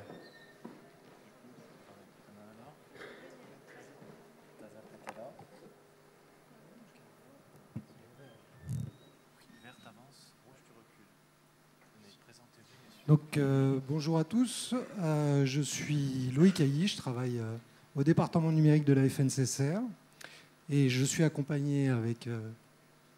Pierre Ridolf, je suis conseiller municipal de la commune de Speloncat. Donc aujourd'hui, on l'a vu tout au long des 6 pitchs qui nous ont précédés, on a essayé de... Il y avait un dénominateur commun parmi ces 6 pitchs, qui était comment la donnée et sa gestion tout au long du cycle de vie de la donnée, depuis sa collecte, en passant par son traitement jusqu'à son exploitation, pouvait permettre, parce que c'est le thème des 2 jours qui nous réunissent, permettre de renforcer les capacités de résilience des territoires. Donc nous, on voudrait vous parler d'un référentiel de données un peu particulier, qui est celui des adresses, et notamment des adresses locales. Et on voit très bien qu'il y a un certain nombre d'enjeux et des spécificités autour de ce référentiel adresse, puisque c'est un référentiel socle, vraiment transversal, qui permet d'adresser un certain nombre de besoins et d'usages multiples dans les territoires, dont des usages qui participent de la résilience des territoires. Donc si on essaie de dégager, de classifier un petit peu les enjeux autour de l'utilisation de la donnée adresse dans les territoires pour administrer les territoires, on voit que ces données adresses servent bien entendu aux communes sur des exercices en matière d'urbanisme, de planification territoriale, y compris sur des services au quotidien, sur le ramassage scolaire, sur tout ce qui est aide à domicile, et bien entendu sur le fait de pouvoir contacter la population en cas d'aléas climatiques notamment, dans le cadre d'aléas de type caniculaire, comme aujourd'hui, ou en cas d'inondation. Il y a d'autres services publics, bien entendu, qui s'appuient sur ce référentiel adresse pour pouvoir rendre un certain nombre de services au public, les CPM, les CAF, Pôle emploi, et bien entendu les SDIS et la gendarmerie, qui, dans le cadre de la coordination et des interventions des services de secours, ont besoin de s'appuyer sur un référentiel adresse commun pour pouvoir coordonner l'ensemble des secours qui interviennent sur le terrain. Et puis, pour les administrés, et ça, c'est un petit peu la marque de fabrique de la FNCCR, puisque la FNCCR, c'est la Fédération nationale des collectivités concédantes et régies. Donc, tout ce qui est... Alors, Fédération nationale des collectivités concédantes et régies qui intervient dans 3 principaux domaines de services publics en réseau, que sont l'énergie, l'eau et les télécoms, le numérique en général, on va dire, mais sur sa partie infrastructure numérique, tout ce qui touche aux télécoms, eh bien, les administrés et le fait de pouvoir se raccorder à ces réseaux de services publics, bien entendu, pour que l'ensemble des délégataires ou régies qui offrent du service public autour de l'eau, autour de l'énergie ou de l'accès au haut débit ou à la téléphonie, puissent se raccorder au réseau. Tout ce qui est navigation GPS, tout ce qui est, bien entendu, la mission de la Poste historique autour de tout ce qui est courrier et livraison. Alors, aujourd'hui, on va vous parler des BAL, des bases à adresse locale. Donc, ce sont bien des bases de données qui répertorient l'ensemble des adresses et qui sont gérées par les communes. C'est important parce qu'il faut bien faire la distinction entre les BAL et la BAN, la base adresse nationale, et la BAL, la base adresse locale. Donc, pourquoi on a lancé cette idée de démultiplier les bases adresses locales? Ça part d'un certain nombre de constats, et notamment le fait qu'il n'existait pas de base de données unifiée et interopérable, que tous les référentiels adresses qui existaient étaient incomplets, que les communes étaient obligées de communiquer plusieurs fois leurs adresses en direction de X services pour alimenter de multiples référentiels adresses, qui à la DGFiP, qui pour les élections, qui, etc. etc. Donc c'est bien à l'échelle de la commune que la connaissance des adresses est la plus fiable, et c'est également la commune qui est la première interlocutrice des administrés en cas de problème. Donc ce qui justifie un certain nombre d'évolutions réglementaires, notamment adoptées dans le cadre de l'article 169 de la loi 3DS, qui replace les communes au centre, de la gouvernance de la donnée adresse, où ce sont bien les communes qui sont responsables de l'adressage. On reconnaît à nouveau ça, mais également, sur la partie numérique, le fait qu'elles doivent entretenir un référentiel adresse à leur échelle, et donc publier et mettre à jour une base adresse locale qui concerne leur territoire. Alors, pour accompagner les communes dans la création et la mise à jour de leur base adresse locale, il y a un acteur, et notamment une start-up, alors ça tombe bien parce qu'il y avait un certain nombre de pitchs de start-up, là c'est une start-up un peu particulière, c'est ce qu'on appelle une start-up d'État, qui a incubé un programme d'accompagnement en direction des collectivités locales, pour fournir un certain nombre d'outils, fournir des guides, des ressources et offrir un service d'accompagnement et un guichet pour accompagner l'ensemble des communes qui sont amenées à créer, mettre à jour leurs données sur leurs adresses. Donc c'est bien l'ANCT qui mène ce programme d'accompagnement avec un service support et surtout un outil qui est un outil, on va dire, un produit qui est sorti et qui est mis à disposition et qui est très simple d'utilisation parce qu'il a été pensé pour un usage simple par tout un chacun, y compris par des agents qui n'ont pas forcément des compétences techniques très poussées, qui leur permettent d'entretenir le référentiel adresse de leur commune et de certifier également. Et on va voir qu'il y a aussi un processus de certification sur ces adresses. Donc cet outil, qui est un outil central, s'appelle Mes adresses. Il y a d'autres outils qui permettent de produire des référentiels adresses, mais l'outil commun, et notamment l'outil commun qui est utilisé en Corse pour toutes les communes qui ont commencé à créer leur BAL, c'est bien l'outil national proposé par la NCT qui s'appelle Mes adresses. Donc, très rapidement, évolution du nombre de BAL en France. On a atteint aujourd'hui, en 2023, une couverture de plus de 50% de la population qui sont couvertes par des adresses locales, donc par des bases adresses locales. Et ça, en 2020, il y avait uniquement 2162 communes qui avaient créé leur BAL. Et en juin 2023, sur les dernières statistiques qui sont d'ailleurs disponibles en ligne sur adresse.data.gouv.fr, vous verrez qu'aujourd'hui, c'est 13 091 communes qui ont créé leur BAL. Sur des indicateurs un peu plus fins sur le déploiement des BAL en France, vous voyez, on a un indicateur. Alors, on a une provenance, donc sur la légende, c'est ce que je vous indiquais tout à l'heure. Soit on passe par l'outil national Mes adresses, soit il y a un moissonneur et donc une API qui permet de moissonner automatiquement les données adresses qui seraient produites à partir d'autres outils que celles proposées par la NCT. Et puis, il y a des outils métiers, notamment mutualisés, notamment des SIG mutualisés, qui respectent le standard établi sur la description des adresses et qui permettent, vous voyez, le gros paquet vert, par exemple, en Vendée, eh bien, c'est parce qu'il y a un acteur de la mutualisation qui a mis en place, en direction des communes, un web SIG partagé qui permet à chacune des communes de Vendée de pouvoir renseigner leurs adresses sur un outil commun avant d'alimenter la BAN.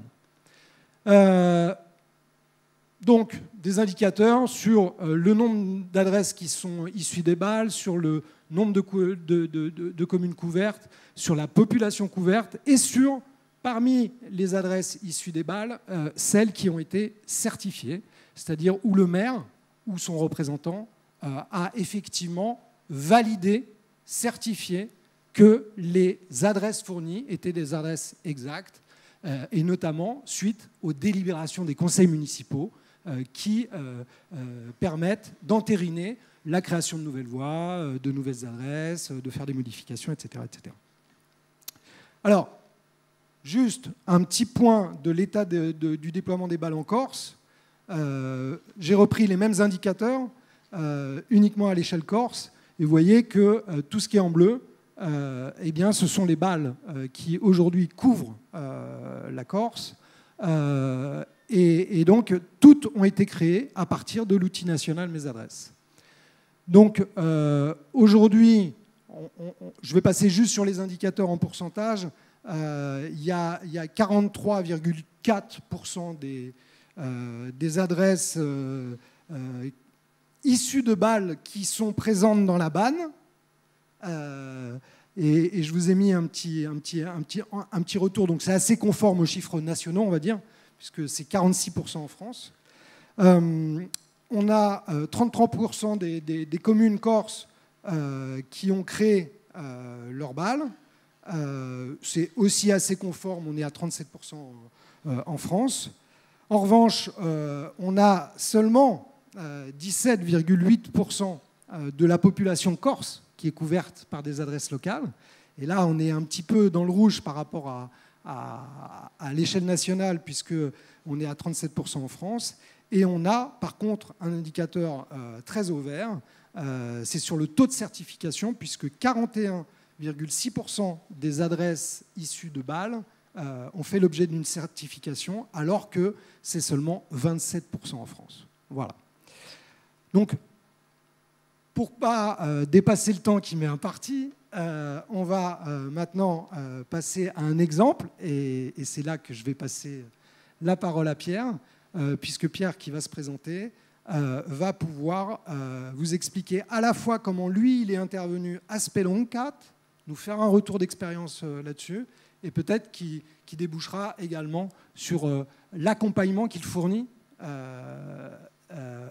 à d'autres communes corses issues de sa propre expérience à Speloncat. Donc oui, merci Loïc. Donc, bonjour à tous, Pierre Ridolf, je suis conseiller municipal de Speloncat. Et donc avec monsieur le maire Jean-François Paul, ici présent dans la salle, on a été au courant de cette obligation donc d'avoir des nouvelles adresses normées. Donc, quand on parle d'adresse, depuis le début, en fait, une adresse normée qui arrive dans la base d'adresse nationale, il faut en fait, pour que cette adresse existe, il faut qu'elle ait trois informations. La première donnée, en fait, c'est un numéro, un nom, on appelle ça un nom de voie, et en fait une coordonnée GPS. On retrouvait tout ça dans la base d'adresse nationale.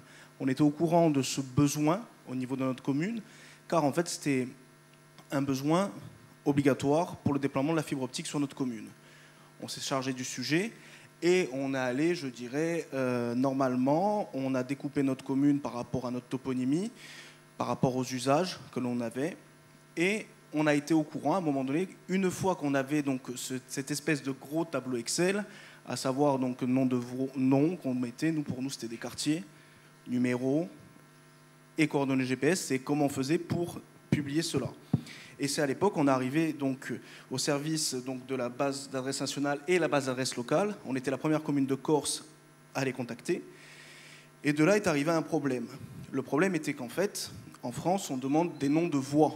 Mais chez nous, je sais qu'il y a plusieurs élus et je dirais des élus municipaux corses dans la salle. Surtout, c'est que ce n'est pas obligatoirement que toutes nos rues sont nommées. Il y a des usages et des coutumes, mais des fois, ça peut être dans certaines communes des hameaux, ça peut être dans certaines communes des quartiers ou juste des voies, bien entendu. Et donc de là, on a réussi à adapter la norme à la réalité du terrain.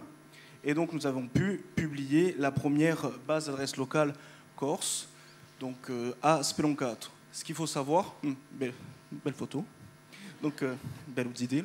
Donc ce qu'il faut savoir en fait, c'est que surtout pour nous, qu'est-ce que ça a apporté? Ça a permis vraiment de quadriller notre commune. Il faut savoir qu'on n'avait jamais fait ça auparavant. Bien entendu, monsieur le maire qui est élu donc depuis 1995 avait déjà, je dirais, sauvegardé notre toponymie. On avait déjà installé des plaques donc, dans notre commune, mais on n'avait jamais quadrillé un peu tout ça.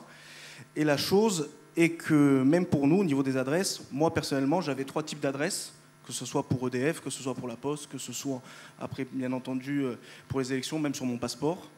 Et en fait, tout ça, ça a permis que d'un coup, dès qu'on a publié, tout a été référencé à un seul et même endroit. Et là, l'exemple que je voulais vous donner, c'est en date de jeudi dernier, donc le 15 juin, nous avons eu un conseil municipal où nous avons délibéré. En fait, donc nous, on avait publié en février 2021, si je ne dis pas de bêtises. On avait publié la première fois. Et en fait, nous, on a un hameau. Donc notre commune est en Balagne, Speloncat. On descend jusqu'au barrage de Codol. Et on a le hameau de Regine. Et ce hameau, à l'époque, on avait juste dit que c'est au Paisolo di Regine. Et basta. Et on avait numéroté par rapport à ça. Mais c'est une zone qui est vouée à se développer. Et nous, ce qu'il faut savoir, c'est en publiant en février 2021, on a connu toutes les évolutions, les mises à jour de l'outil. C'est-à-dire que personnellement, j'ai dû modifier 5 fois notre adressage. Maintenant, c'est bon, c'est stabilisé, bien entendu. Mais donc, en fait, on a décidé ici, et c'est dommage, on ne peut pas vous faire donc, de présentation pour vous montrer que tous les outils de l'État l'ont déjà récupéré, c'est qu'en fait, on a dénommé toutes les voies maintenant de notre hameau en rendant hommage à un résistant de notre commune. Donc, on a créé Ucorse Bertino Brignetti. Si vous allez maintenant sur Géoportail, ils ont déjà récupéré cette information-là. L'avantage donc, de la base adresse locale pour une commune, c'est vous dites une seule fois à une seule personne vos adresses et dans la logique, tous les desserveurs, donc les desserveurs, je parle des opérateurs, je parle des livreurs et je parle surtout des pompiers, d'accord ? Il ne faut pas oublier qu'en fait, la loi 3DS, qui a été publiée en février 2022, elle est faite pour aider le secours à la personne aussi. Donc en fait, le but, c'est que vous le dites une fois et tous les desserveurs sont obligés de récupérer vos adresses. Je pense que j'ai assez... Merci, messieurs. De choses. On est à l'écoute de vos questions. Ah, une dernière chose que j'ai oublié de dire, c'est au-delà de ça. Ce que vous voyez là, vous voyez, il y a marqué enregistré, mais au-dessus, ajouter une langue régionale. Donc nous avons mis en place... Donc, parce que nous sommes donc, partenaires officiels donc, de la base adresse locale, nous avons mis en place, vous le pouvez, donc, la mise en place du bilinguisme au sein de la base adresse locale. Officiellement, donc, il y a la langue corse, vous pouvez sélectionner la langue corse. Vous n'êtes pas obligé, comme vous pouvez voir, on ne l'a pas sélectionné, on a directement marqué Corse ou Bertino Brignetti, mais vous pouvez mettre en plus la langue corse au sein de la base adresse locale. Donc les adresses au Pays Basque, hein, c'est potentiellement 3 langues. Hein. Est-ce que vous avez des questions ?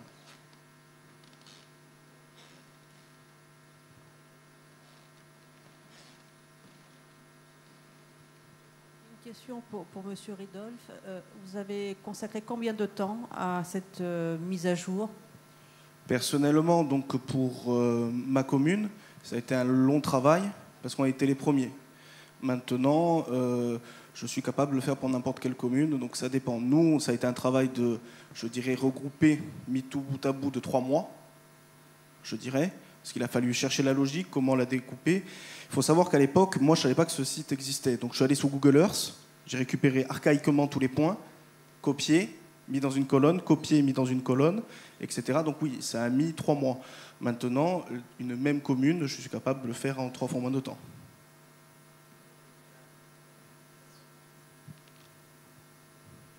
Notre question ?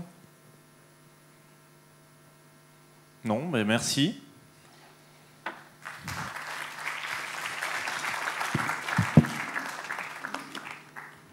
Alors, j'invite l'équipe du projet LIA à venir sur scène pour nous présenter ce beau projet.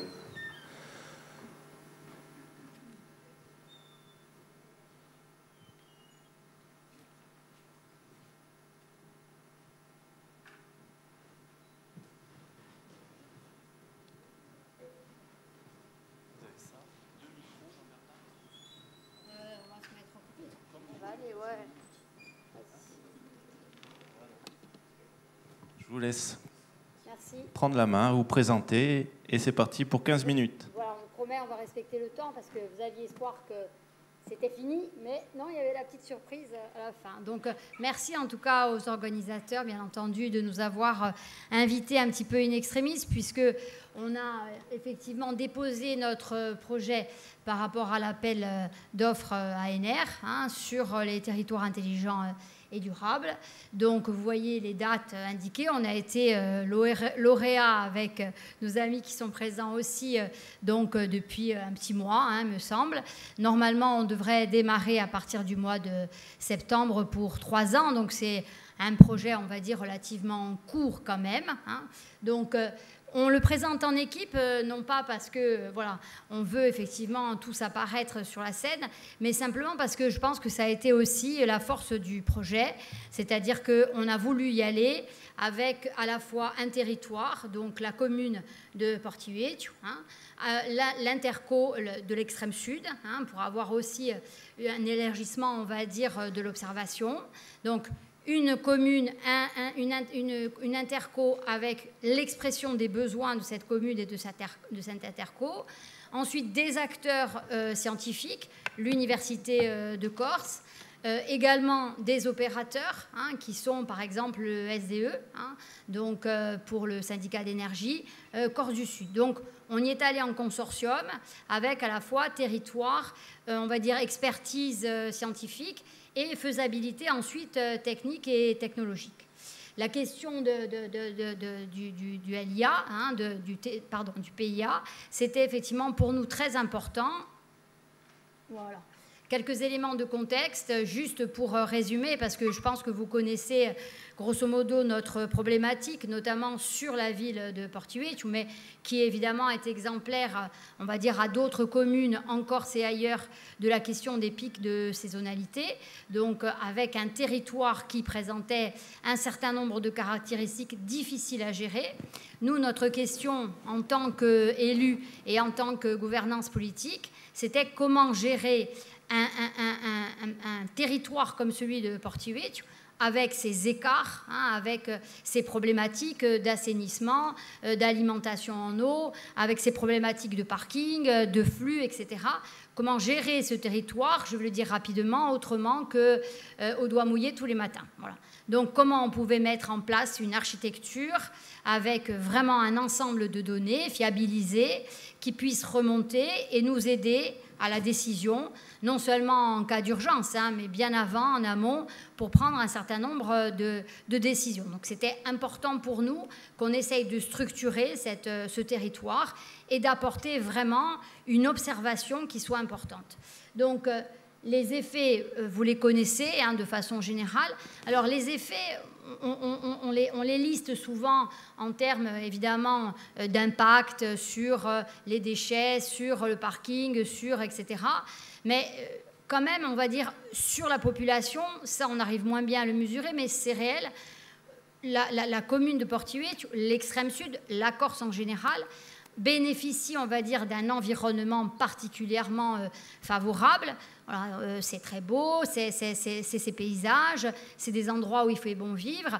Et puis tout d'un coup, on devrait avoir tous les bénéfices, on va dire, cognitifs de vivre, entre guillemets, dans ce paradis. Et tout d'un coup, ça devient l'enfer. C'est-à-dire qu'à un moment donné, on le sent bien aussi, les niveaux d'acceptabilité de la population sont de plus en plus bas. Et sans doute aussi pour les visiteurs, ça devient de plus en plus compliqué. Donc, à partir de ce contexte que j'ai brossé rapidement, notre enjeu, c'était vraiment cette question de dire où on va placer le curseur entre une situation où, évidemment, on ne va pas mettre sous cloche, on ne va pas rien faire, bien entendu, on va développer de l'activité, mais en même temps, on ne va pas, à un moment donné, on va totalement faire disparaître, évidemment, la ressource. Donc, cet équilibre-là, on avait besoin qu'à un moment donné, il soit alimenté par... Bien sûr, ce qu'on ne sait pas faire jusqu'à présent et qu'on espère peut-être pouvoir mieux faire à la fin, c'est essayer de calculer la charge, c'est-à-dire combien notre territoire peut-il supporter à un moment donné.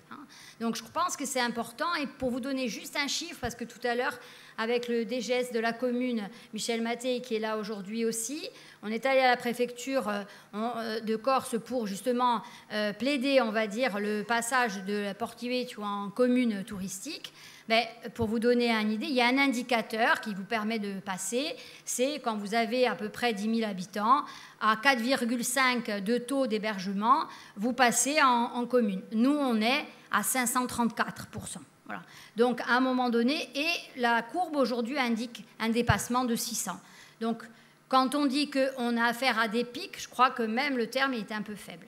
Donc, cette réalité-là, si elle n'est pas appréhendée par un système, effectivement, qui nous permet de bien objectiver la situation, ce n'est pas une situation qui est gérable.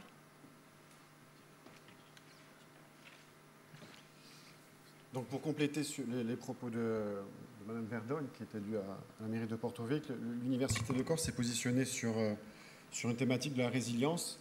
Et la résilience, on l'exprime, on en a beaucoup parlé aujourd'hui, mais selon 4 phases. Il y a une phase où tout va bien, mais sur cette phase-là, il faut réaliser de l'anticipation, de la préparation et de l'analyse de chocs possibles. Ensuite, il y a l'arrivée du choc, et là, on a un effondrement du système plus ou moins, en fonction de si on est bien préparé ou non. Ensuite, on essaye collectivement de retrouver une réponse et de retrouver un mode de fonctionnement nominal, pour ensuite essayer d'apprendre de ses conséquences et avoir un système itératif pour essayer de réaméliorer le système au fur et à mesure. Le choc imaginé ou pensé au moment de l'arrivée des flux touristiques et de l'impact que ça peut avoir sur une ville touristique comme les Porto-Vecchio, on s'est posé de manière plus générique, de manière globale, et on a pensé dans la réflexion du projet que l'on porte l'intégration de la problématique de la résilience à l'échelle de différents niveaux, que ce soit d'un choc touristique, d'un choc environnemental, d'un choc d'aménagement du territoire, d'un choc de culture, d'un choc d'aménagement aussi des exploitations agricoles. Et on essaie de construire sur un projet pluridisciplinaire qui n'est pas que de l'informatique. Il y a des outils informatiques, mais il y a aussi des sciences de l'éducation, de la géographie, du management, un certain nombre de disciplines qui sont mises autour de la réflexion scientifique pour amener un certain nombre de réponses sur des choix bien pensés et selon un cadre qu'on va essayer de proposer, qu'on rendra générique, d'analyse, d'un audit d'une cité, d'une ville, dans le cadre de sa résilience, possible ou pas, et de ses axes d'amélioration. Donc c'est l'une des productions qu'on a déjà fait dans une publication scientifique qu'on va essayer de rendre concret à l'intérieur d'un certain nombre de livrables qui vont être réalisés durant la durée du projet. Que ce soit en termes d'un déploiement d'infrastructures, de raisonnement et de pilotage du projet, d'interaction avec la population et les agents, c'était une des questions que je posais tout à l'heure, pour essayer d'amener une réponse scientifique, mais avec un côté applicatif sur le projet en 36 mois porté par la commune de Porto-Vecchio et le consortium qui est autour. Gilles. Alors, Doumeniga vous a présenté la problématique, l'ambition pour notre territoire avec une gouvernance par la donnée. Thierry a expliqué comment la résilience était une fonctionnalité qui pouvait répondre en termes de solutions à la problématique. Et on s'est réunis tous autour de la table en mode design. Et c'était vraiment très intéressant à vivre. Et ce qu'on a essayé de faire, c'est de mettre à l'échelle ce que Thierry a fait à Cozzano, au Smart Paese. Et on a essayé de mettre tout ça en forme dans un projet mis à l'échelle pour notre territoire, dans le Sud-Corse et Porto-Vecchio en particulier.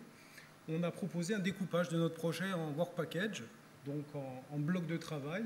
Vous voyez en haut le bloc que Thierry a présenté tout à l'heure et qui concerne la résilience et la recherche avec l'Université de Corse, qui va apporter donc toute cette stratégie de résilience au service d'un territoire, comment affronter un pic et comment réagir à un pic et comment revenir à la normale. Comment on arrive à tout ça? C'est en construisant donc un système d'information basé sur la donnée, sur de la collecte de données, sur le traitement de données.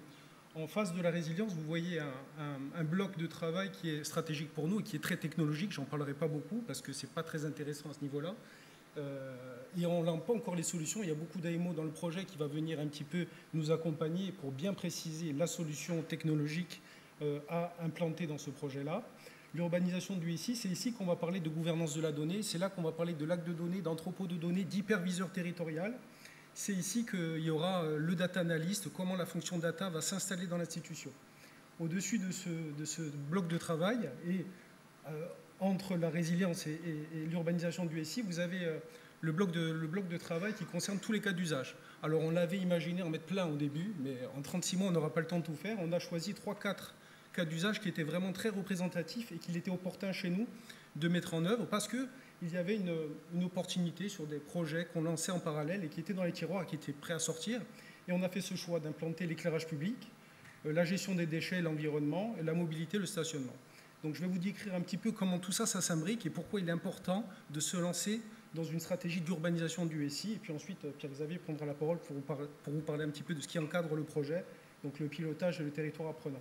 Sur l'éclairage public, très rapidement, ce qu'on veut, c'est dans le cadre d'un projet de refonte de notre éclairage public et du passage en LED, apporter un peu d'intelligence en mettant des capteurs sur les mâts d'éclairage public. Donc typiquement, ça va être de la mesure de trafic, de mobilité. Donc lorsqu'il y aura peu de voitures, en gros, je schématise, l'intensité lumineuse va baisser automatiquement. C'est ce qu'on essaye de faire. Donc je schématise un petit peu. Hein. Par-dessus, il y a de télécom, il y a du LoRa, pas du LoRa, de la 3G, de la 4G. On verra plus tard, en termes de solutions technologiques. Grâce à ces capteurs qui vont servir à l'éclairage public et qui vont créer de la donnée dans un lac de données, on veut permettre aux usagers de la voirie d'utiliser ces mêmes données pour les guider dans leur trajet de quotidien. Je rentre de la plage, il y a du monde, je diffère. Je vais aller faire mes cours, je diffère. Je prends un itinéraire B parce qu'il est un peu plus long, mais je vais gagner du temps parce qu'il y a de l'embouteillage. Donc les mêmes données doivent servir à la fois à piloter l'éclairage public et à la fois à gérer ce qu'on appelle un MaaS, un Mobility as a Service. Ces mêmes capteurs qui servent à gérer la mobilité, en tout cas à mesurer la densité de trafic, vont permettre aux camions qui vont aller collecter l'épave, les points d'apport volontaires, où on a détecté qu'un conteneur arrivait à 80% de saturation, et bien, eux également, ils vont pouvoir bénéficier de ces données de trafic pour construire un chemin, pour aller traiter des points d'apport volontaires et passer sur un itinéraire bis. Ce n'est pas le classique qu'ils utilisaient, qu'ils définissaient dans leur feuille de route chaque matin, mais cette fois-ci, ils vont passer par un autre itinéraire parce qu'ils avaient détecté un accident, un embouteillage, etc.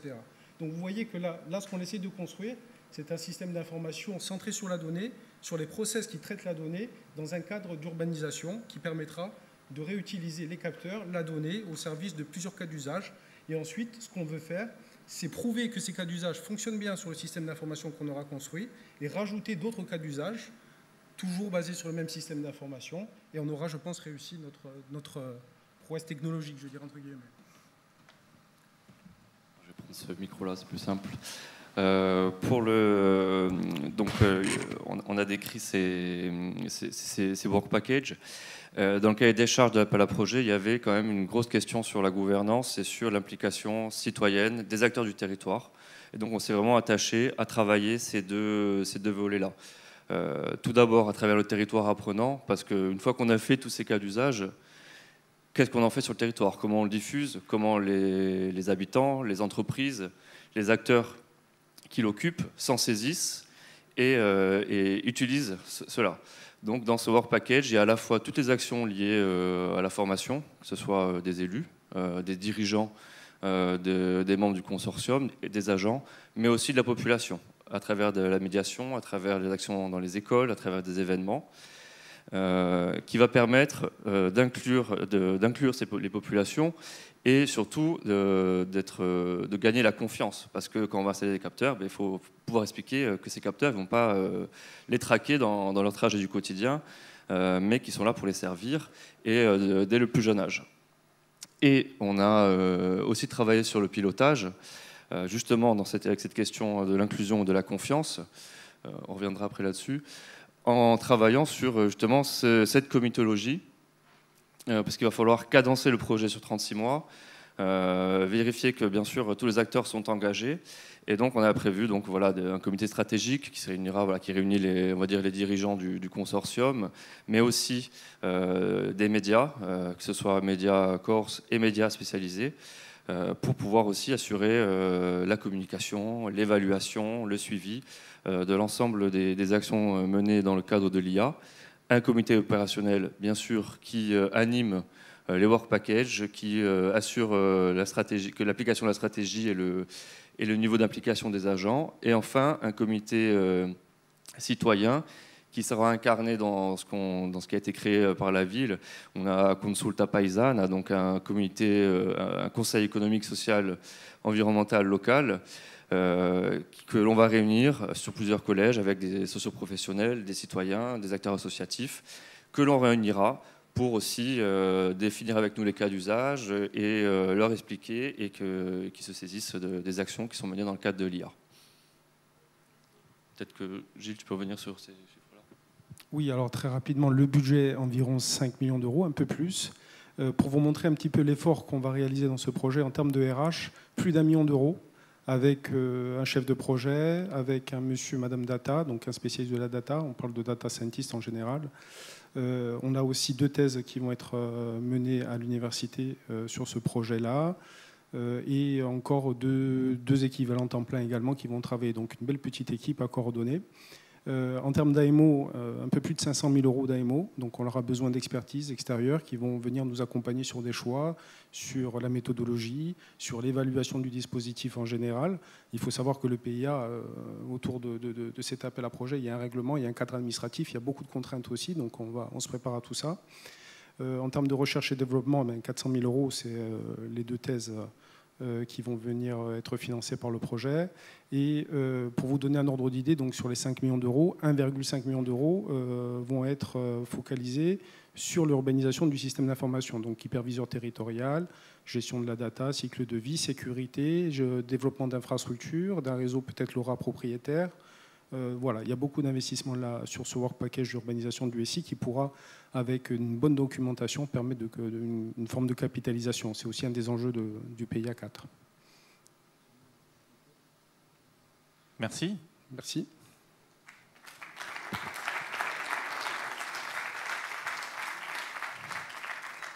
Est-ce qu'il y a des questions? Pas de questions, vous êtes sûr? Bon, c'est que c'était clair. Merci. Merci à vous.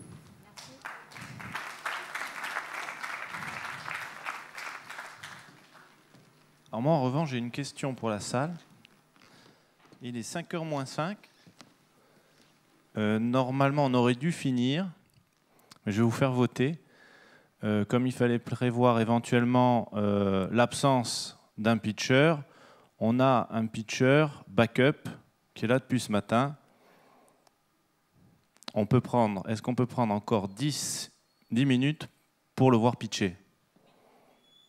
On vote? Oui? Non? Oui. Alors, j'appelle le pitcher backup, Achille. Voilà. Merci d'avoir joué le jeu, Achille. 10 minutes par contre. Hein. Merci beaucoup de m'accorder du coup cette occasion de pouvoir pitcher devant tout le monde. On va lancer. En fait, je m'appelle Achille Guénard. Je suis étudiant à l'université de Corté en master sur les risques et l'environnement. Et je suis en train de développer une application mobile pour la Corse dans un premier temps, pour la prévention des risques et la gestion de crise. Donc, dès que le diaporama apparaît, je vais vous présenter tout ça. Je suis aussi en alternance donc, à la préfecture de Bastia au service de protection civile. Et ce qui m'a permis de pouvoir rencontrer de nombreux acteurs et de justement développer au maximum cette application. Pour commencer, tant qu'on n'a pas le diaporama, il faut savoir que l'application, on va avoir une première sortie sous forme de web application, donc uniquement disponible via Internet à partir du 15 juillet sur toute la Corse. Elle représentera en fait une carte interactive qui va permettre à l'ensemble des personnes, des touristes mais aussi des locaux de pouvoir se renseigner sur le risque incendie en temps réel et également de voir éventuellement si on a une fermeture de massif par arrêté préfectoral. Voilà. J'attends, je ne sais pas si ça va être OK. OK, super. Donc en attendant...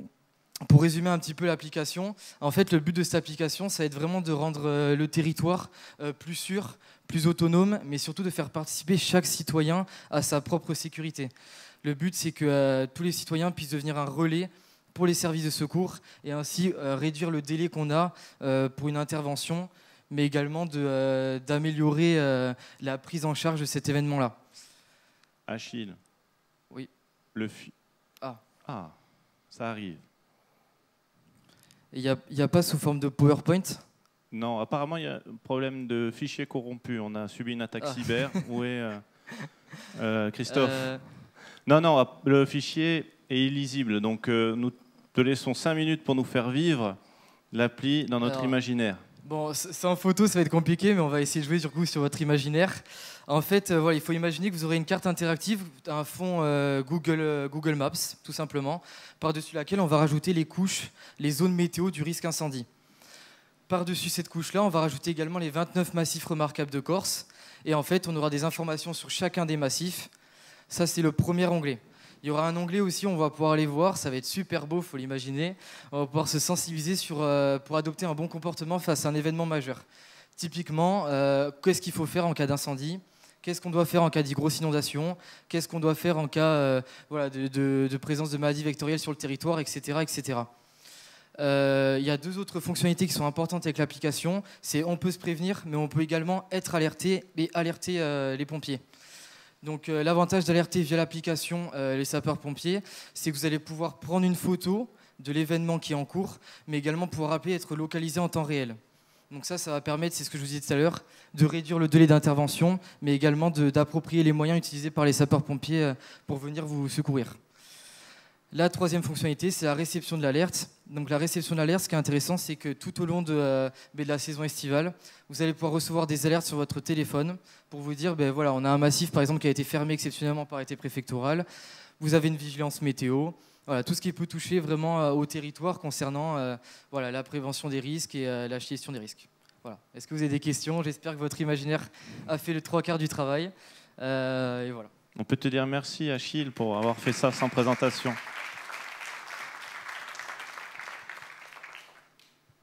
Bravo Achille. J'ai pas bien compris le nom de l'application. Est-ce que c'est disponible en ligne ? Tu as parlé d'une web app, donc. Alors dans un premier temps, en fait, l'application elle va s'appeler Fossiva. Donc il y a déjà eu des Fossiva. articles Corse Matin, pour ceux qui ont pu vous les voir. Donc c'est Fossiva, F-O-S-I-V-A. Et donc elle sera disponible sous forme de... Ah, on a une première... Bon, alors ça c'est le logo de l'application, pour vous donner un peu d'imagination. Elle sera disponible donc sous forme de web application, c'est-à-dire un site internet et un QR code, mais elle ne pourra pas être téléchargée dans un premier temps. L'objectif, c'était vraiment de faire un rétexte avec tous les services qui sont concernés.